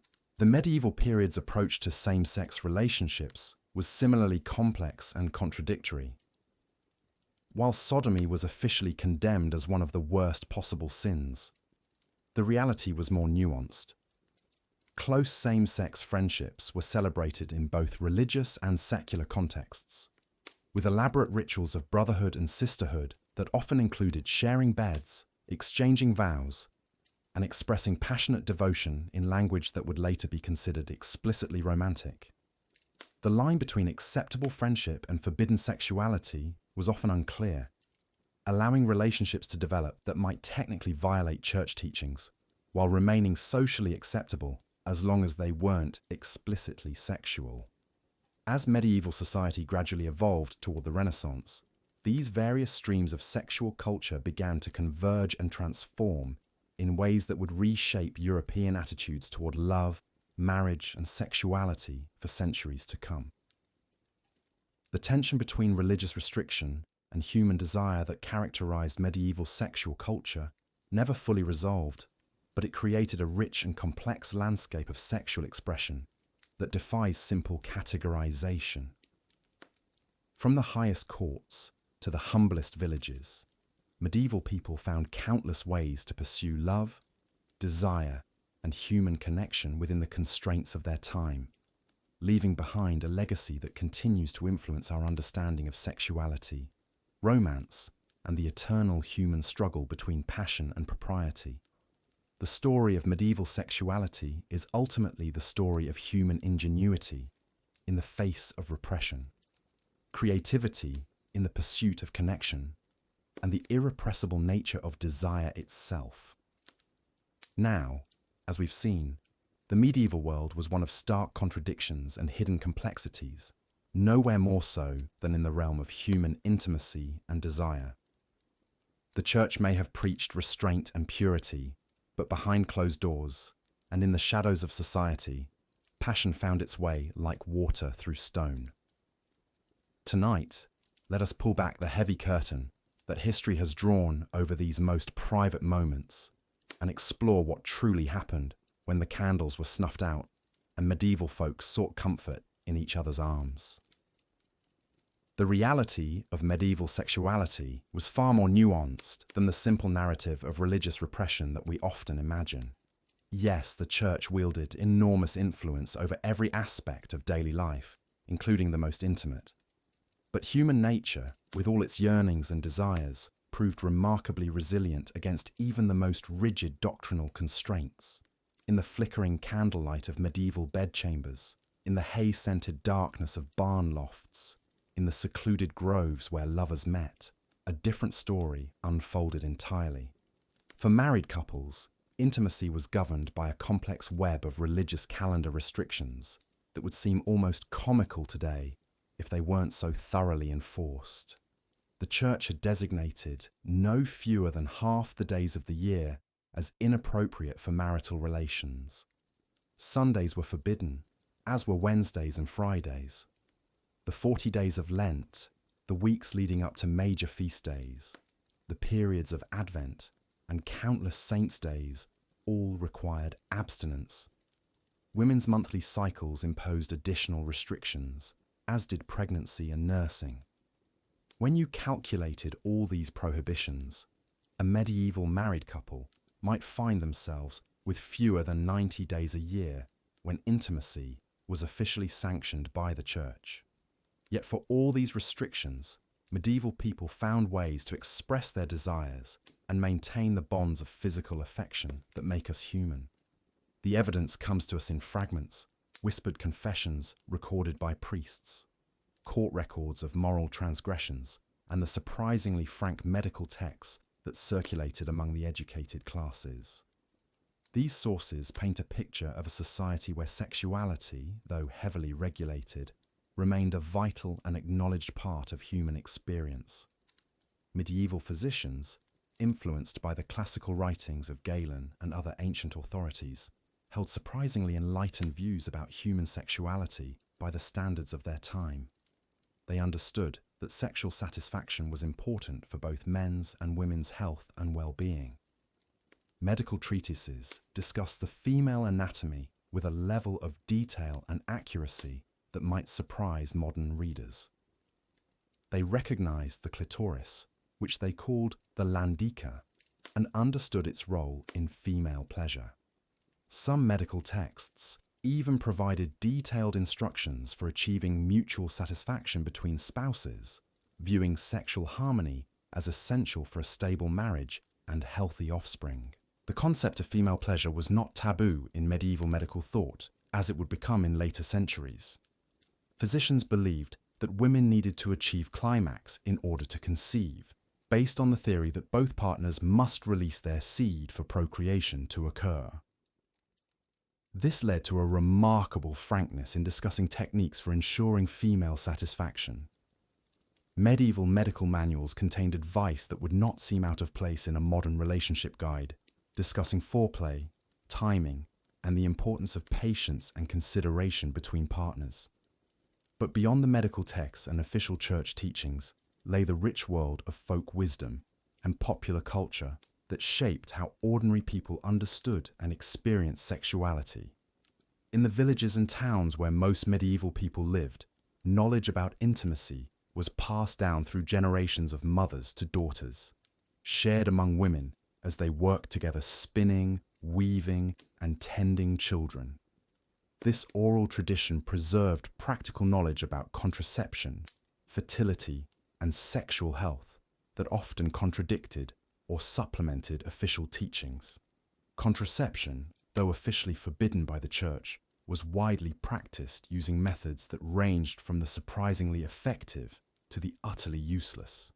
Women knew to insert pessaries made of honey, crocodile dung, or various herbal concoctions before intercourse. They understood the rhythm method, though imperfectly, and timed their relations to avoid their most fertile periods.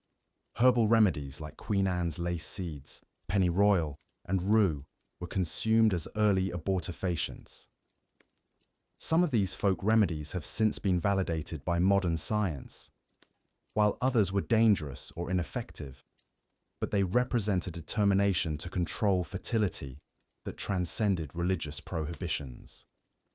The medieval approach to sexuality also varied dramatically by social class. Among the nobility, marriages were primarily political and economic arrangements, but this didn't mean that passion was entirely absent from aristocratic life. Indeed, the culture of courtly love that flourished in the high medieval period celebrated romantic and sexual desire. albeit in a highly stylized and often frustrated form. Knights would pledge themselves to unattainable ladies, writing poetry about their longing and performing great deeds to win their favor. While these relationships were supposedly chaste, the literature is filled with barely concealed sexual tension and desire. For peasants and working people, sexuality was approached with more pragmatism, but perhaps greater freedom in some ways. Without the complex political considerations that governed noble marriages, common folk could sometimes marry for affection and attraction. Their intimate lives were less scrutinized by church authorities, and the demands of survival often took precedence over religious strictures. In the cramped quarters where peasant families lived, privacy was non-existent, and children grew up with a frank understanding of adult relationships that would shock later, more prudish generations. The evidence suggests that premarital sexual experimentation was far more common than church teachings would suggest. Court records are filled with cases of young people who were brought before ecclesiastical authorities for fornication, suggesting that such behavior was common enough to require regular intervention. The practice of hand fasting or informal marriage contracts allowed couples to live together and consummate their relationship before formal church ceremonies, a practice that the church gradually worked to eliminate, but never fully succeeded in suppressing. Same-sex relationships, while officially condemned and theoretically punishable by death, existed in the medieval world, much as they do in any human society. The evidence is necessarily fragmentary, given the dangerous nature of such relationships, but it appears in various forms throughout medieval records. Monasteries and convents, intended as havens of celibacy, sometimes became places where same-sex romantic relationships flourished. The close quarters, emotional intensity, and exclusion of the opposite sex created conditions where such bonds could develop, despite official prohibitions. Medieval literature also provides glimpses into attitudes towards sexuality that reveal a more complex picture than simple repression. The fabliaux, popular comic tales that circulated throughout medieval Europe, are filled with sexual humor, adultery, and ribald adventures that suggest ordinary people took a rather earthy view of human desire. These stories, while crude by modern standards, reveal a society that could laugh about sex and acknowledge its central role in human motivation and behavior. The concept of romantic love as we understand it today was largely a medieval invention, emerging from the troubadour tradition of southern France and spreading throughout Europe. This literature celebrated passionate, often illicit love affairs and helped shape Western ideas about the connection between love and sexual desire. While courtly love poetry often emphasized the spiritual and ennobling aspects of romantic attraction, it also acknowledged the powerful physical component of love and desire.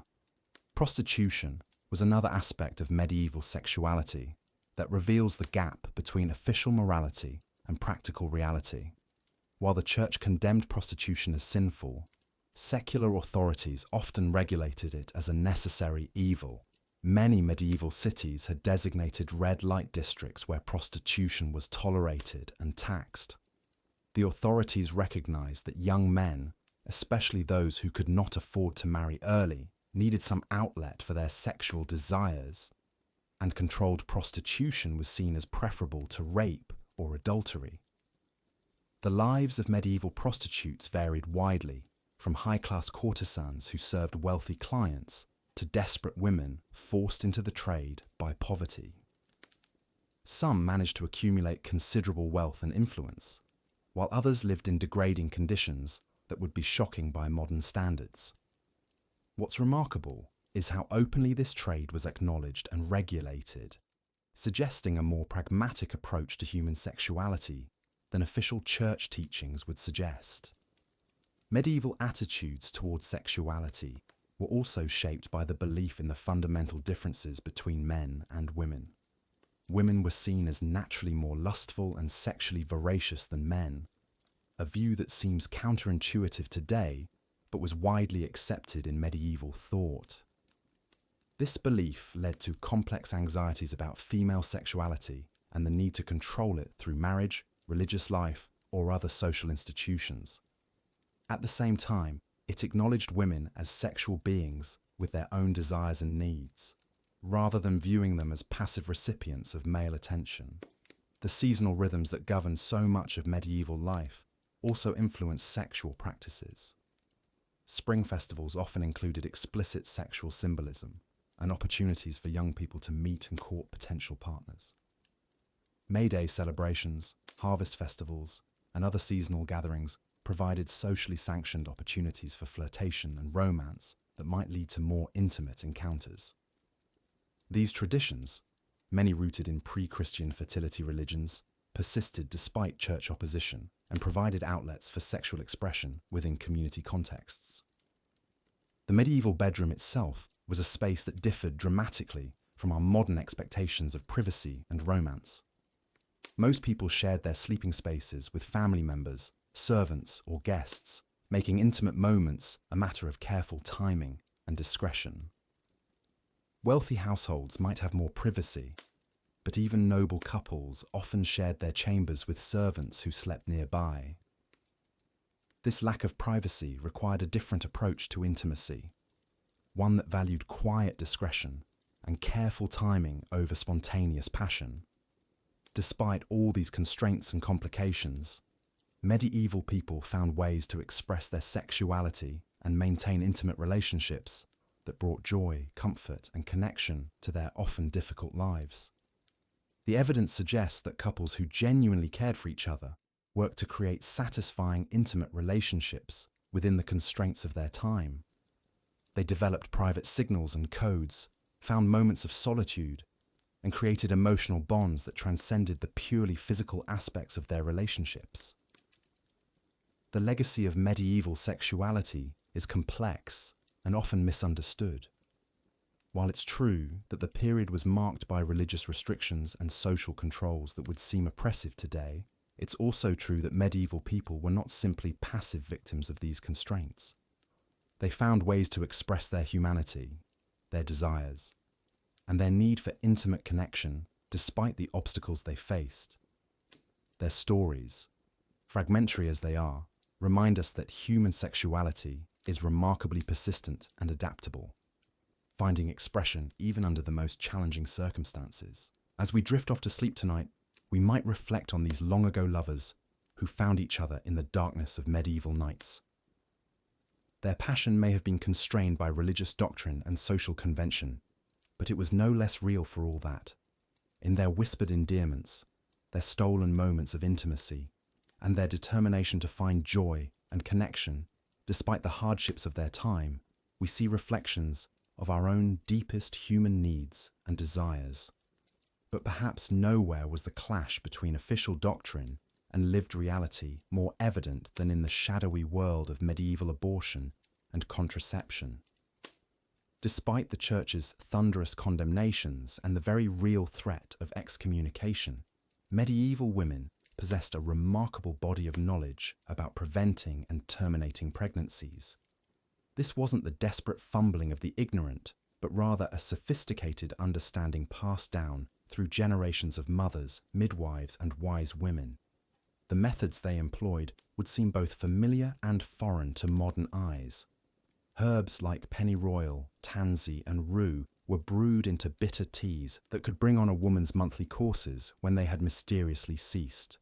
Silphium, a now extinct plant from North Africa, was so prized for its contraceptive properties that it was literally worth its weight in gold, and may have been harvested to extinction. Women inserted pessaries made from honey, acacia gum, and crocodile dung into their bodies, creating barriers that would prevent conception. They jumped backwards 7 times after intercourse, believing that motion could dislodge the seed. They wore amulets containing the testicles of weasels or the liver of a cat, trusting in sympathetic magic to transfer the animal's presumed sterility to themselves. Medieval medical texts, written by learned men who would never admit to endorsing such practices, nevertheless contain detailed instructions for these procedures, couched in careful language about restoring women's natural cycles and maintaining health.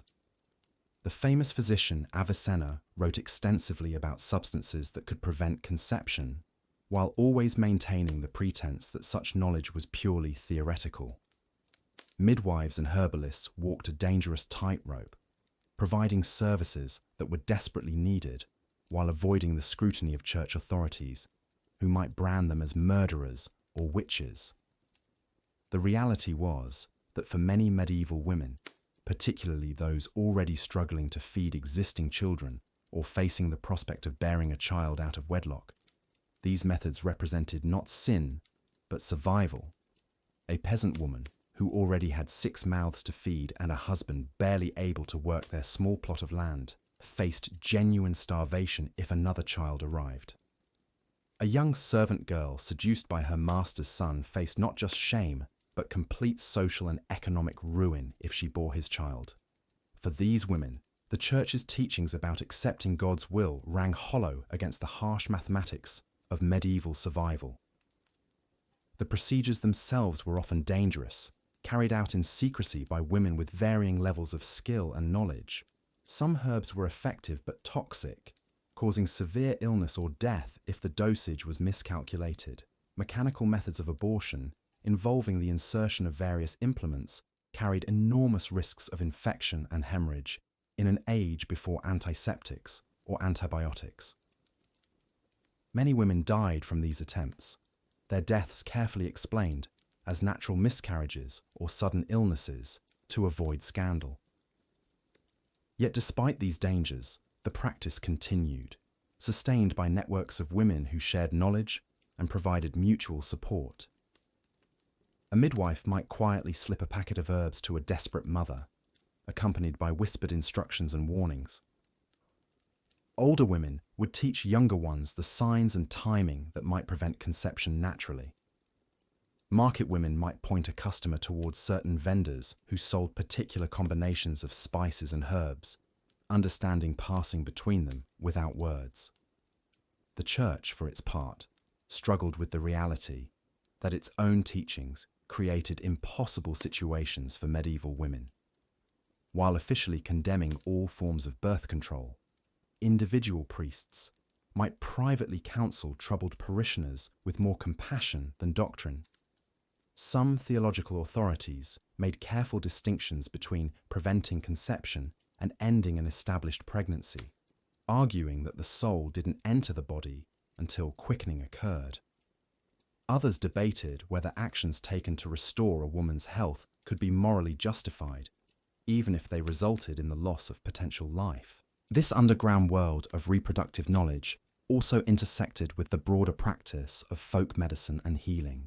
The same wise women who helped prevent or end unwanted pregnancies also served as the primary healthcare providers for their communities.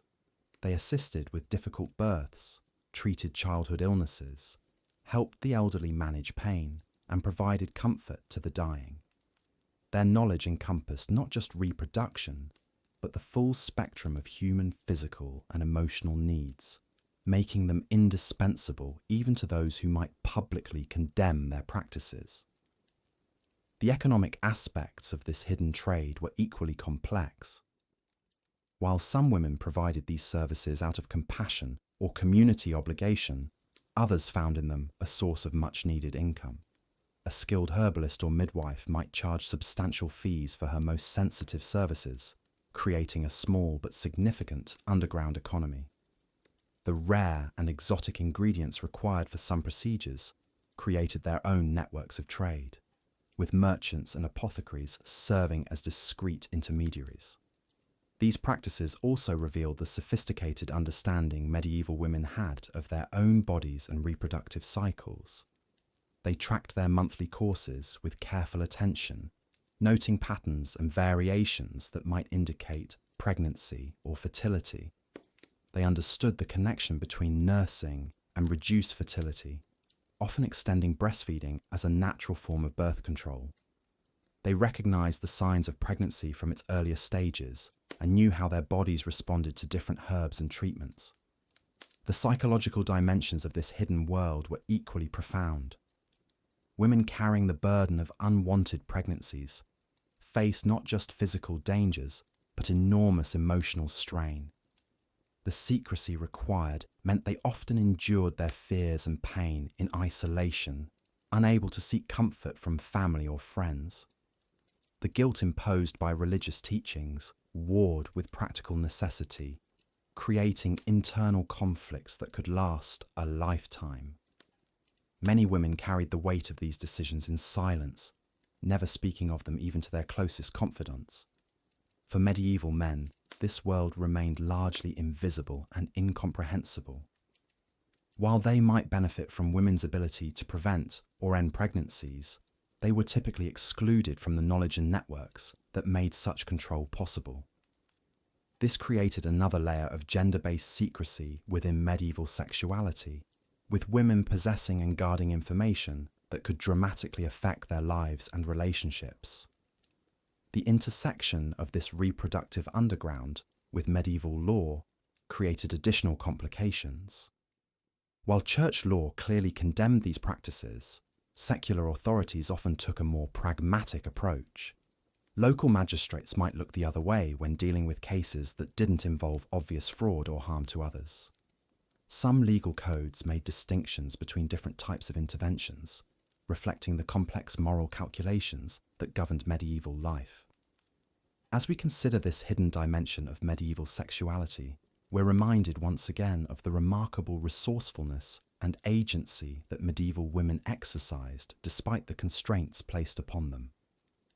In a world that officially denied them control over their own bodies and reproductive choices, they created elaborate systems of knowledge and support that allowed them to exercise such control anyway. They transformed religious and medical texts written by men into practical guides for their own needs. They built networks of trust and mutual aid that operated entirely outside official institutions. This clandestine world of reproductive control also highlights the fundamental tensions between medieval ideals and medieval realities. While the Church preached acceptance of God's will and the nobility of motherhood, the actual conditions of medieval life often made unlimited fertility a prescription for disaster. While medical authorities wrote learned treatises about women's bodies, it was women themselves who possessed the most practical and detailed knowledge of how those bodies actually functioned. The courage required to navigate this world cannot be understated.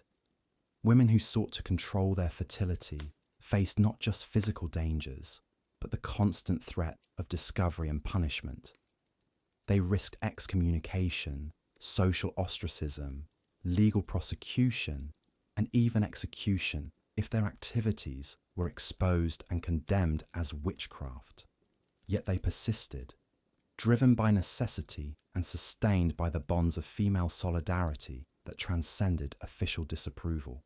These practices also reveal the sophisticated understanding of cause and effect that characterized medieval folk medicine.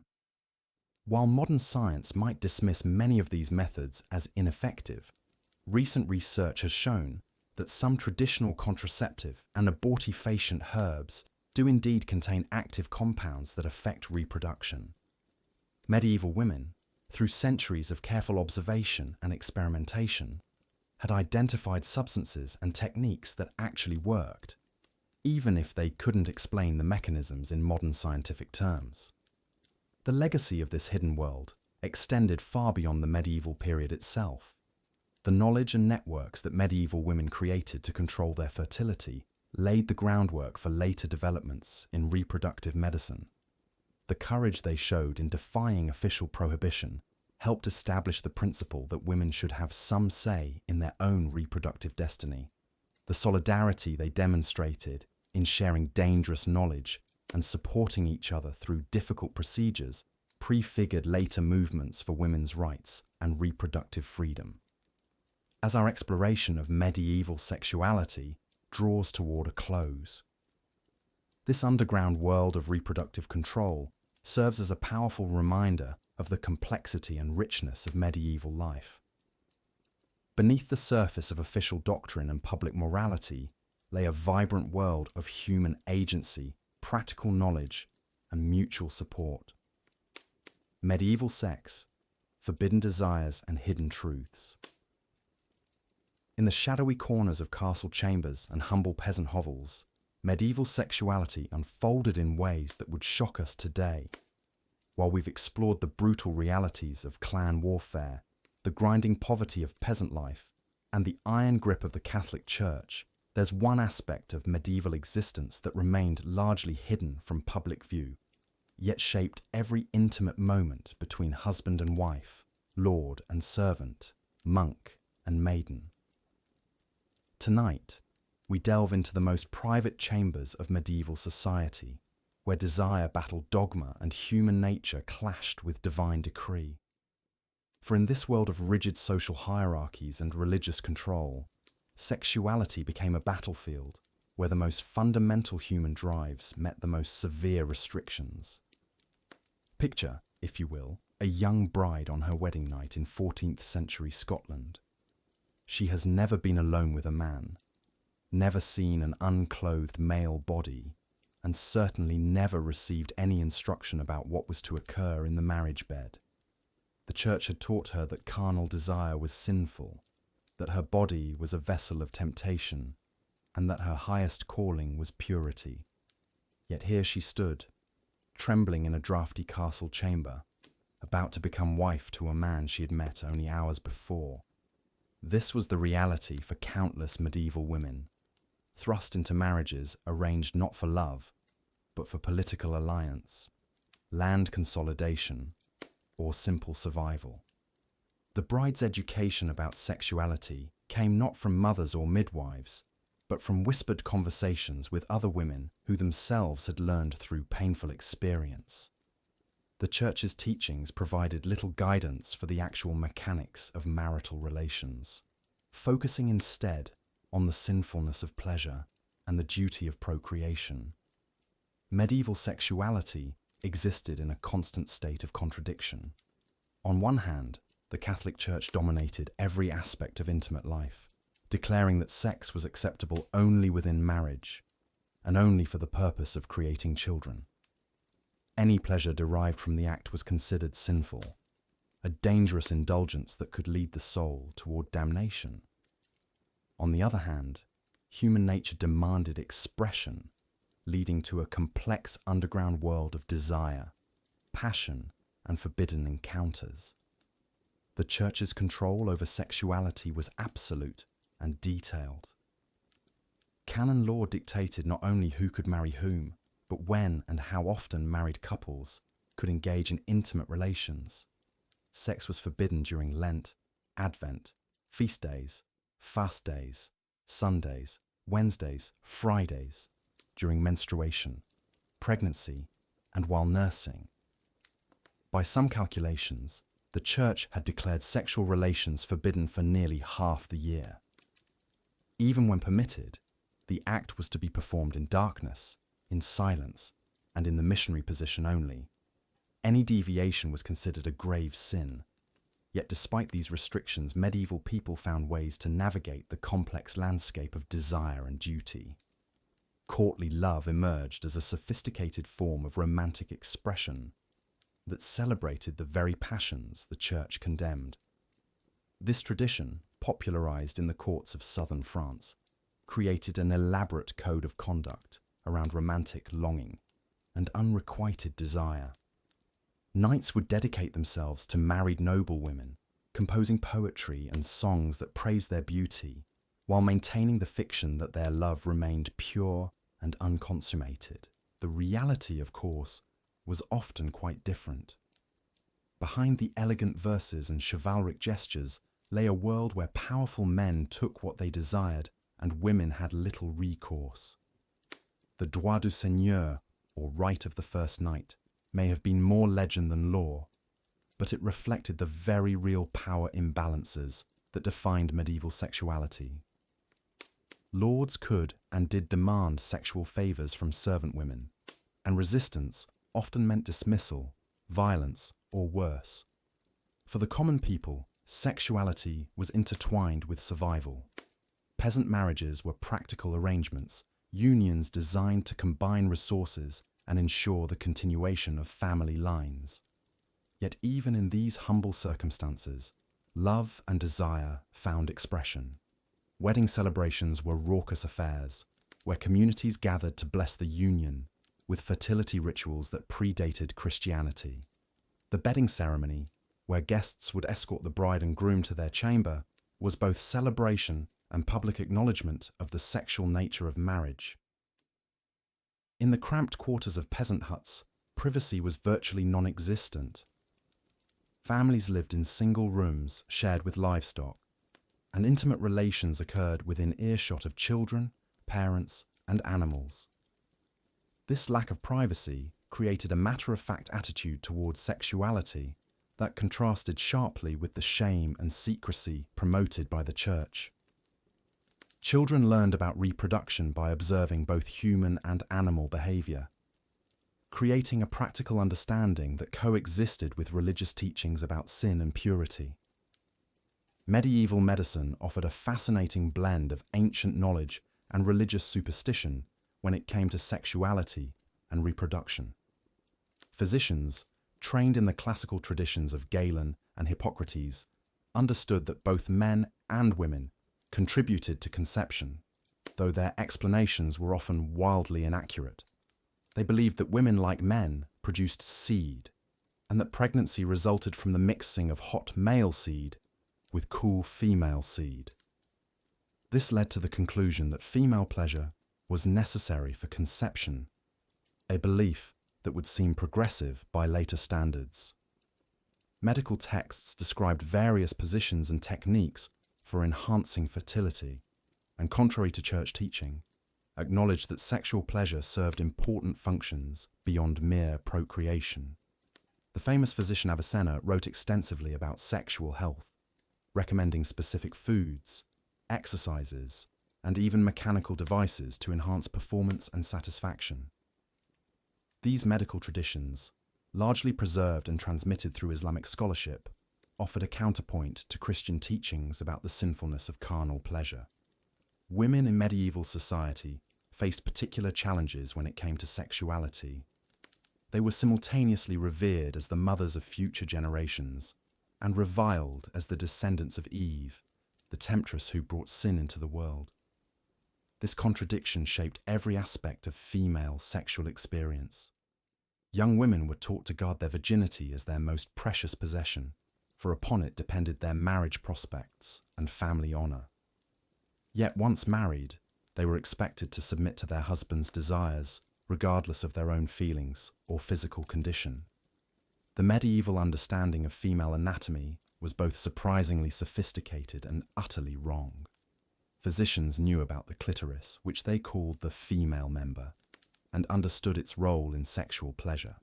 However, they also believed in bizarre theories about the wandering womb, a condition supposedly caused by lack of sexual activity that could cause various ailments as the uterus literally moved around the body in search of satisfaction. This led to treatments that seem absurd today, but reflected genuine attempts to understand female sexuality within the limited scientific framework of the time. Contraception, while officially forbidden by the church, was widely practiced through a combination of herbal remedies, mechanical devices, and behavioral techniques. Women passed down knowledge of plants like pennyroyal, tansy, and rue that could prevent or terminate pregnancy. Barrier methods using animal bladders or cloth were known, though their effectiveness was limited. The withdrawal method was probably the most common form of birth control, despite church teachings that even this interrupted the natural purpose of sexual relations. Prostitution flourished in medieval society despite, or perhaps because of, the church's strict teachings about sexuality. Every major city had its red light districts, where sex workers plied their trade under various forms of legal regulation. These women occupied a complex social position, simultaneously necessary for the functioning of urban society, and condemned as moral outcasts. They served not only visiting merchants and traveling soldiers, but also the many men who remained unmarried due to economic constraints or religious vows. The regulation of prostitution reveals much about medieval attitudes towards sexuality. Rather than attempting to eliminate the practice entirely, most authorities chose to control and contain it. Prostitutes were required to live in designated areas, wear distinctive clothing, and submit to regular health inspections. They were forbidden from working on holy days and were often required to attend church services designed specifically for their moral instruction. This approach reflected a pragmatic recognition that male sexual desires would find expression regardless of religious prohibition. Homosexuality in medieval society existed in a complex legal and social framework that varied significantly across time and place. The Church condemned same-sex relations as gravely sinful, classifying them among the worst forms of sexual deviance. Legal penalties could be severe, including death by burning in some jurisdictions. However, the reality was often more nuanced.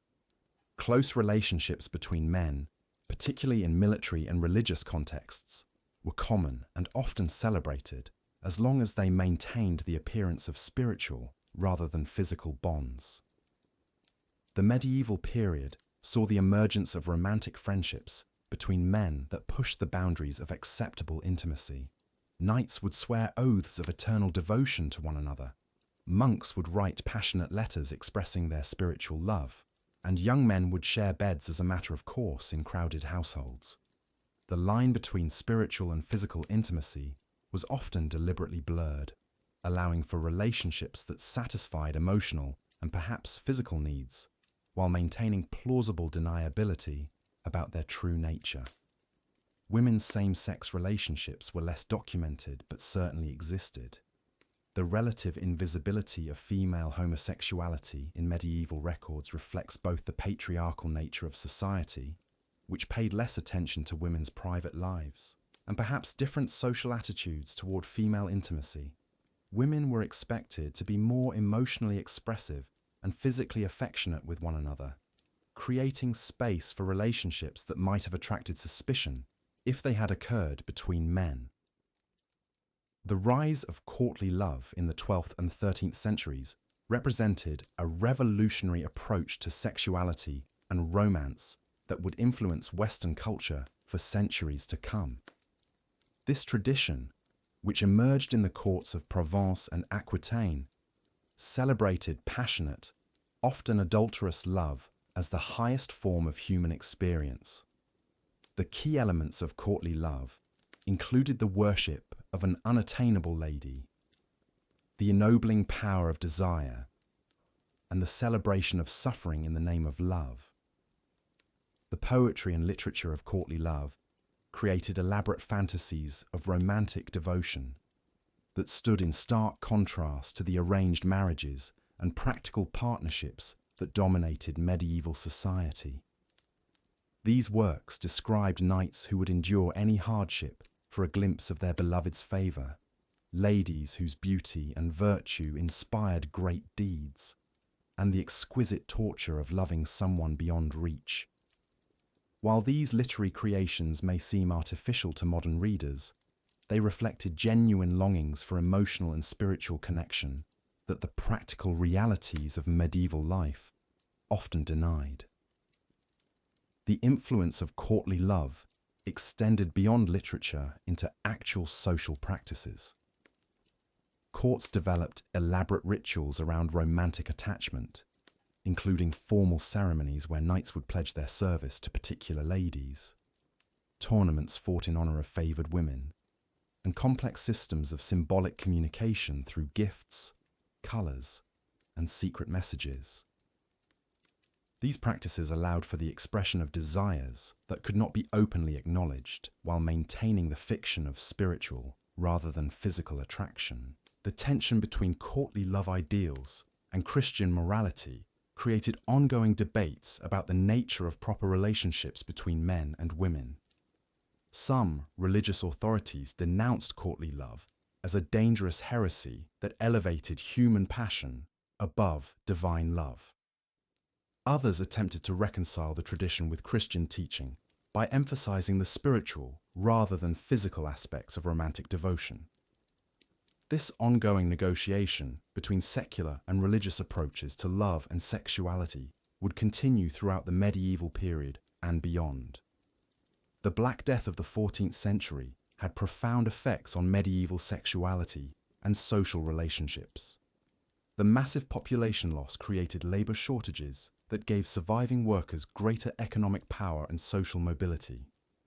For women, this meant expanded opportunities for independent work and delayed marriage. The traditional patterns of arranged marriage and early childbearing were disrupted as families struggled to adapt to new economic realities. The psychological impact of the plague years also influenced attitudes towards sexuality and pleasure. Faced with the constant possibility of death, many people adopted a more immediate approach to gratification. The traditional Christian emphasis on preparing for the afterlife seemed less compelling when death might arrive at any moment. This led to what some contemporary observers described as a moral loosening, with increased sexual activity outside marriage and greater acceptance of previously forbidden pleasures. The disruption of normal social patterns during plague years created opportunities for sexual relationships that would have been impossible under normal circumstances.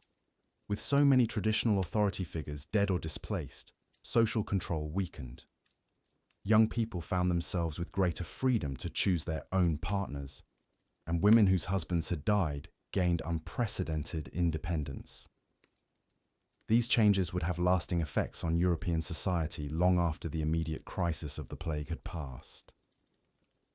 Religious communities provided some of the most interesting examples of medieval attitudes towards sexuality. Monasteries and convents were supposed to be havens of chastity, where men and women dedicated their lives to spiritual rather than physical love. The reality, however, was often quite different. The records of ecclesiastical courts are filled with cases of sexual misconduct among the clergy, ranging from simple lapses in celibacy to complex romantic entanglements that lasted for years. The challenge of maintaining celibacy in religious communities led to various strategies for managing sexual desire. Some monasteries developed strict rules about physical contact and privacy, forbidding monks from being alone together or touching one another unnecessarily. Others focused on spiritual disciplines designed to sublimate sexual energy into religious devotion. The success of these approaches varied widely, and many religious houses struggled with ongoing problems related to sexual conduct. Female religious communities faced particular challenges related to sexuality and gender. Nuns were often suspected of lesbian relationships, and convents were sometimes seen as hotbeds of sexual deviance. These suspicions reflected broader anxieties about women's sexuality and the difficulty of imagining that women could live together without male supervision while maintaining proper moral standards. The reality was probably much more mundane, with most nuns struggling to balance their spiritual commitments with the ordinary human needs for companionship and affection. The medieval period also saw the development of sophisticated theological discussions about the nature of sexual desire and its relationship to spiritual life. Scholars like Thomas Aquinas attempted to reconcile Aristotelian philosophy with Christian teaching, creating complex theories about the proper role of sexuality in human life. These discussions acknowledged that sexual desire was natural and necessary for the continuation of the human race, while maintaining that its expression should be carefully controlled and directed toward appropriate ends. These theological developments had practical implications for how ordinary people understood their own sexuality. The confession process, which became increasingly important during the medieval period, required individuals to examine their sexual thoughts and behaviors in detail. Priests developed elaborate systems for categorizing and assigning penance for various sexual sins, creating a kind of moral accounting that made sexuality a matter of ongoing spiritual concern for every Christian. The influence of Islamic and Jewish traditions on medieval Christian sexuality is often overlooked, but was significant in many regions. In Spain, southern Italy, and other areas where different religious communities coexisted, ideas about sexuality and marriage practices crossed cultural boundaries. Islamic medicine, with its more positive attitude towards sexual pleasure, influenced Christian physicians. Jewish marriage customs, which celebrated sexuality within marriage, provided alternative models for Christian couples. These cross-cultural exchanges enriched the sexual culture of medieval Europe, while creating additional tensions with official church teaching. As we reach the end of our journey through the intimate chambers of medieval society, we see a world where sexuality was simultaneously celebrated and condemned, carefully regulated and wildly transgressed. The medieval period established patterns of thinking about sex, love, and relationships that would influence Western culture for centuries to come. The tension between spiritual and physical love, the celebration of romantic suffering, the anxiety about female sexuality, and the attempt to reconcile human desire with divine will, all emerge from this complex and contradictory historical moment. The men and women of medieval times were not so different from us in their fundamental desires for love, pleasure, and connection. What differed were the social structures and belief systems that shaped how those desires could be expressed. In their struggles to navigate the competing demands of church, family, and personal longing, they created a rich and complex sexual culture that deserves our understanding rather than our judgment. Their stories remind us that human sexuality has always been political, personal, and profoundly important to how we understand ourselves and our relationships with others. In the flickering candlelight of medieval chambers, behind the stone walls of castles, and the wattle and daub partitions of peasant huts, men and women found ways to express the desires that made them human. Their legacy lives on in our own ongoing struggles to balance passion with responsibility, individual desire with social obligation, and the search for love with the practical necessities of life. Part 11. The Paradox of Pleasure and Piety. As we near the end of our exploration into medieval sexuality, we must confront one of the most fascinating contradictions of this era: the eternal struggle between earthly desire and spiritual salvation. For medieval people, this wasn't merely an abstract theological debate, but a daily visceral reality that shaped every intimate encounter, every stolen glance, and every moment of physical longing. Picture, if you will, a young couple in 14th century England. Thomas, a blacksmith's apprentice, and Agnes, a merchant's daughter, have exchanged promises of marriage. Yet the church demands they wait months for the banns to be read, for the proper dowry negotiations to conclude, for the harvest season to end. But their bodies burn with desire that recognizes no ecclesiastical calendar. What torment this must have been, to love deeply, to yearn desperately, yet to face eternal damnation for acting upon the most natural of human impulses. The church taught that sexual desire itself was the poisoned fruit of original sin. St. Augustine had declared that without the fall, procreation would have occurred through pure will, without the messy complications of lust or pleasure. Every surge of passion, every quickened heartbeat in a lover's presence, was a reminder of humanity's fallen state. Yet paradoxically, this same church that condemned desire also sanctified marriage, declaring it a sacred sacrament that transformed the very sin of lust into holy procreation. This contradiction created a psychological labyrinth from which few medieval souls could escape unscathed. Consider the wedding night of our blacksmith and merchant's daughter.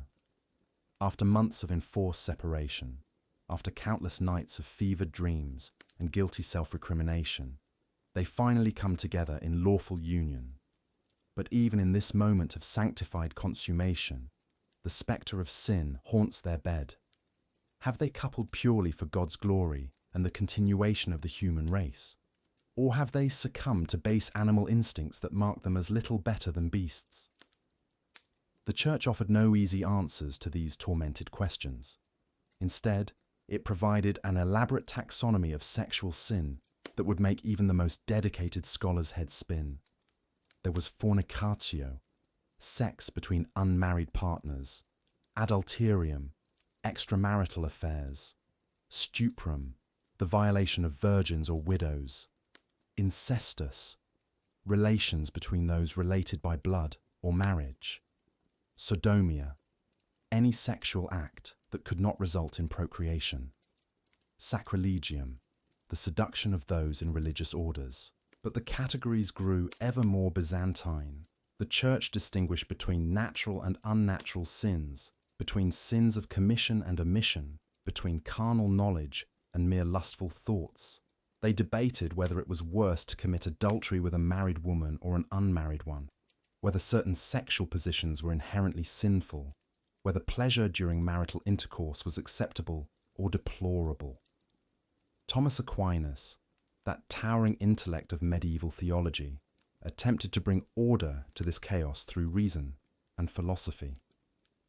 In his Summa Theologica, he argued that sexual pleasure was not inherently evil. After all, God had created the human body with its capacity for such sensations. The sin lay not in the pleasure itself, but in seeking pleasure as an end rather than as a means to the divinely ordained purpose of procreation. Yet even this nuanced position offered little comfort to the medieval soul wrestling with desire. For how could one separate the pleasure from the purpose in the heat of passion? How could one ensure that every coupling was motivated purely by the desire for children, and not by the intoxicating pull of physical attraction? The very attempt to analyze one's motivations in such moments seemed to border on the absurd. The confessional became the theatre where these intimate dramas played out. Penitents knelt in darkened booths, whispering their sexual transgressions to priests who had supposedly renounced all carnal knowledge. The manuals written for confessors reveal the extraordinary detail with which the Church sought to regulate the sexual lives of its flock. Priests were instructed to ask whether the penitent had sinned with their spouse on holy days, whether they had engaged in foreplay, whether they had assumed forbidden positions, whether they had used herbs or practices to prevent conception. The psychological toll of this constant scrutiny cannot be overstated. Medieval people lived in a state of perpetual sexual anxiety, never quite certain whether their most intimate moments pleased God or condemned their souls to hellfire. The very pleasure that should have bonded couples together became a source of shame and self-doubt. Love-making was transformed from an expression of joy and connection into a careful calculation of sin and salvation. Yet, human nature, as always, found ways to subvert and circumvent these oppressive structures. The phenomenon of courtly love, with its elaborate codes of romantic passion and idealized devotion, can be seen as one such rebellion. By placing the beloved on a pedestal, by celebrating the agony of unfulfilled desire, by transforming lust into a quasi-religious experience, the troubadours and their audiences found a way to honor sexuality while ostensibly denying it. The stories that emerge from this tradition reveal the psychological complexity of medieval sexual attitudes. Take the tale of Tristan and Isolde, perhaps the most famous medieval romance.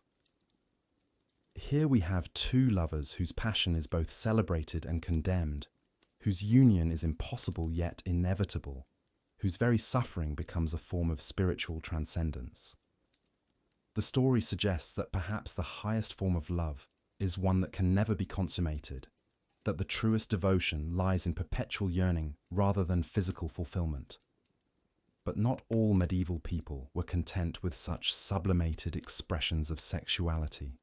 The fabliaux, those ribald, often bawdy tales that circulated among the common folk, reveal a very different attitude towards sex and pleasure.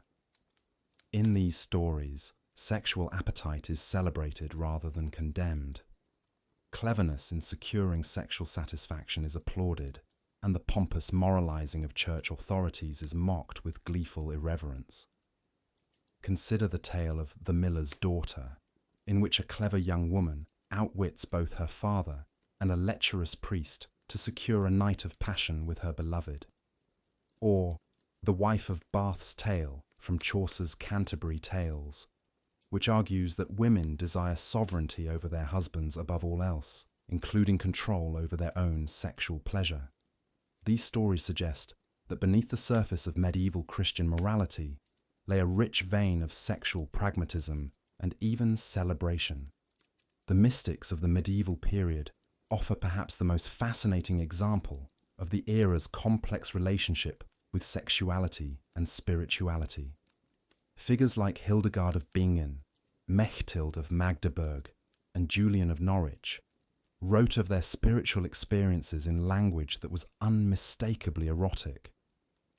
They described their union with Christ in terms of physical ecstasy, of burning desire, of intimate caresses and passionate embraces. Were these merely metaphors, attempts to describe the indescribable experience of divine union? Or did they represent a recognition that the spiritual and the sexual were inextricably linked, that the path to God might lead through rather than around human sexuality?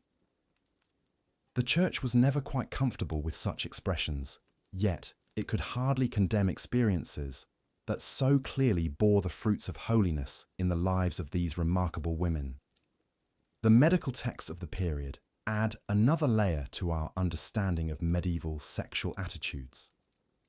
Physicians like Avicenna and Albertus Magnus wrote extensively about sexual health, arguing that regular sexual activity was necessary for both physical and mental well-being.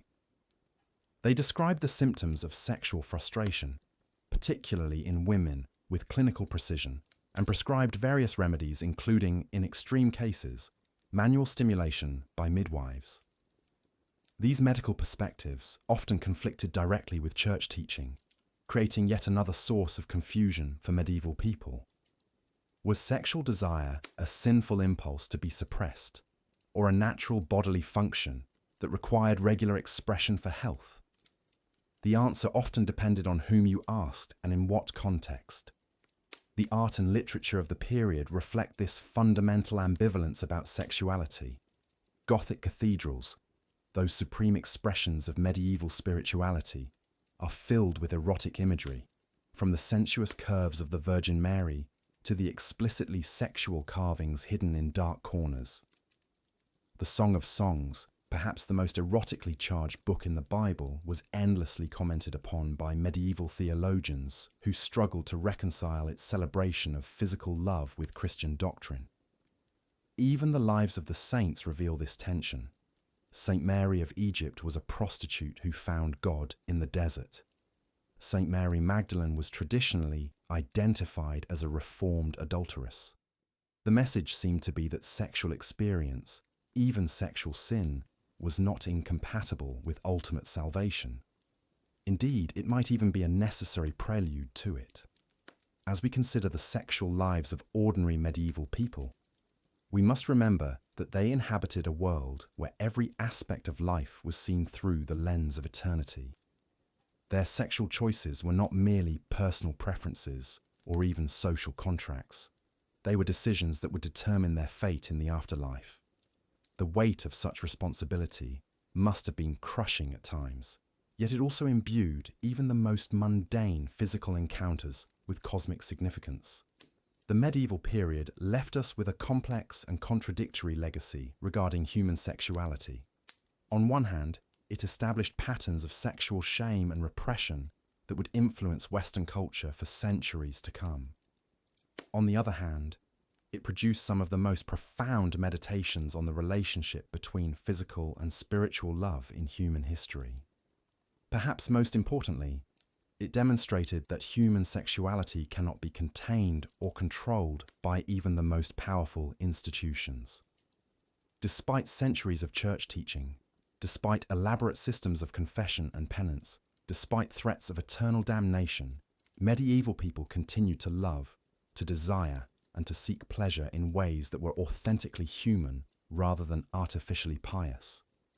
The blacksmith Thomas and the merchant's daughter Agnes, with whom we began this exploration, would have navigated these treacherous waters as best they could.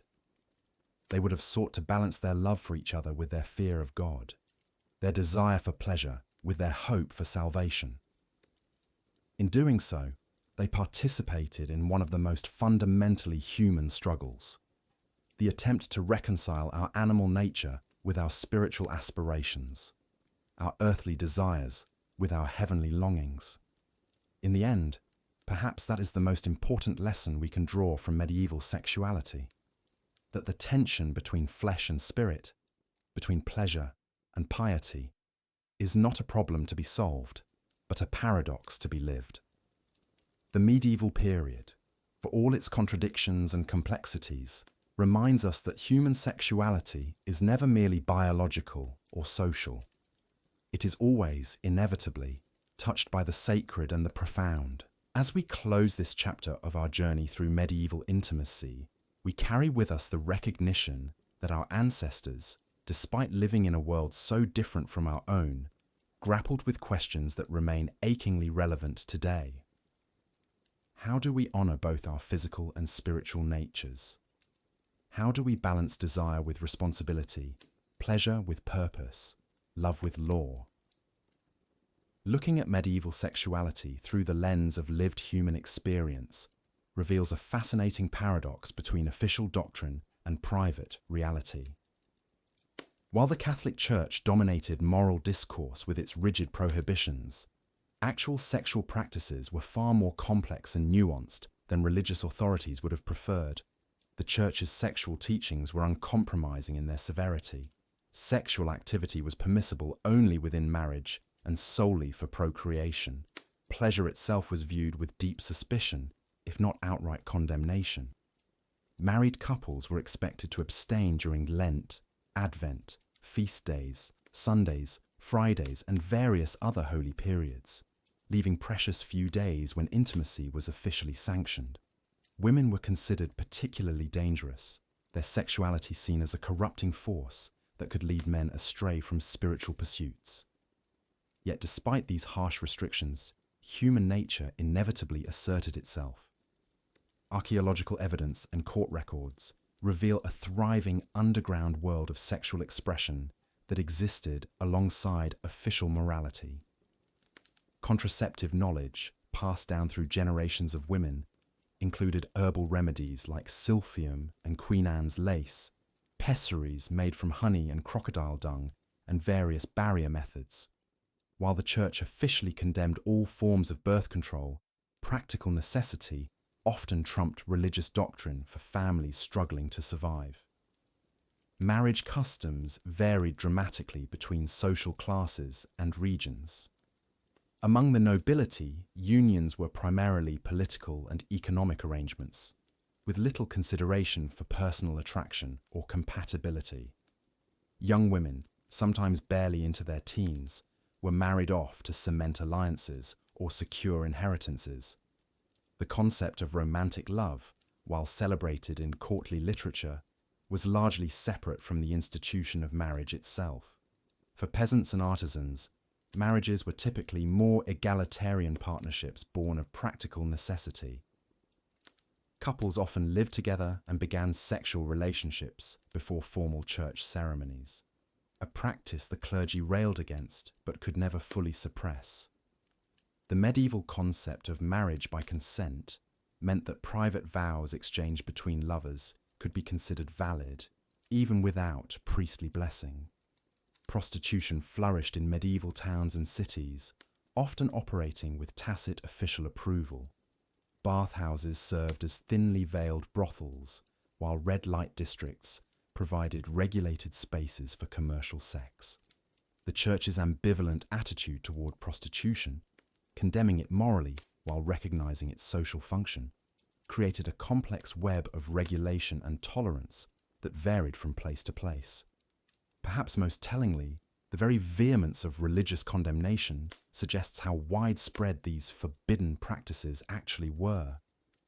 The constant need for clergy to preach against sexual sins, the detailed penalties outlined in penitential manuals, and the frequency of ecclesiastical court cases dealing with adultery and fornication all point to a society where official morality and actual behavior existed in constant tension.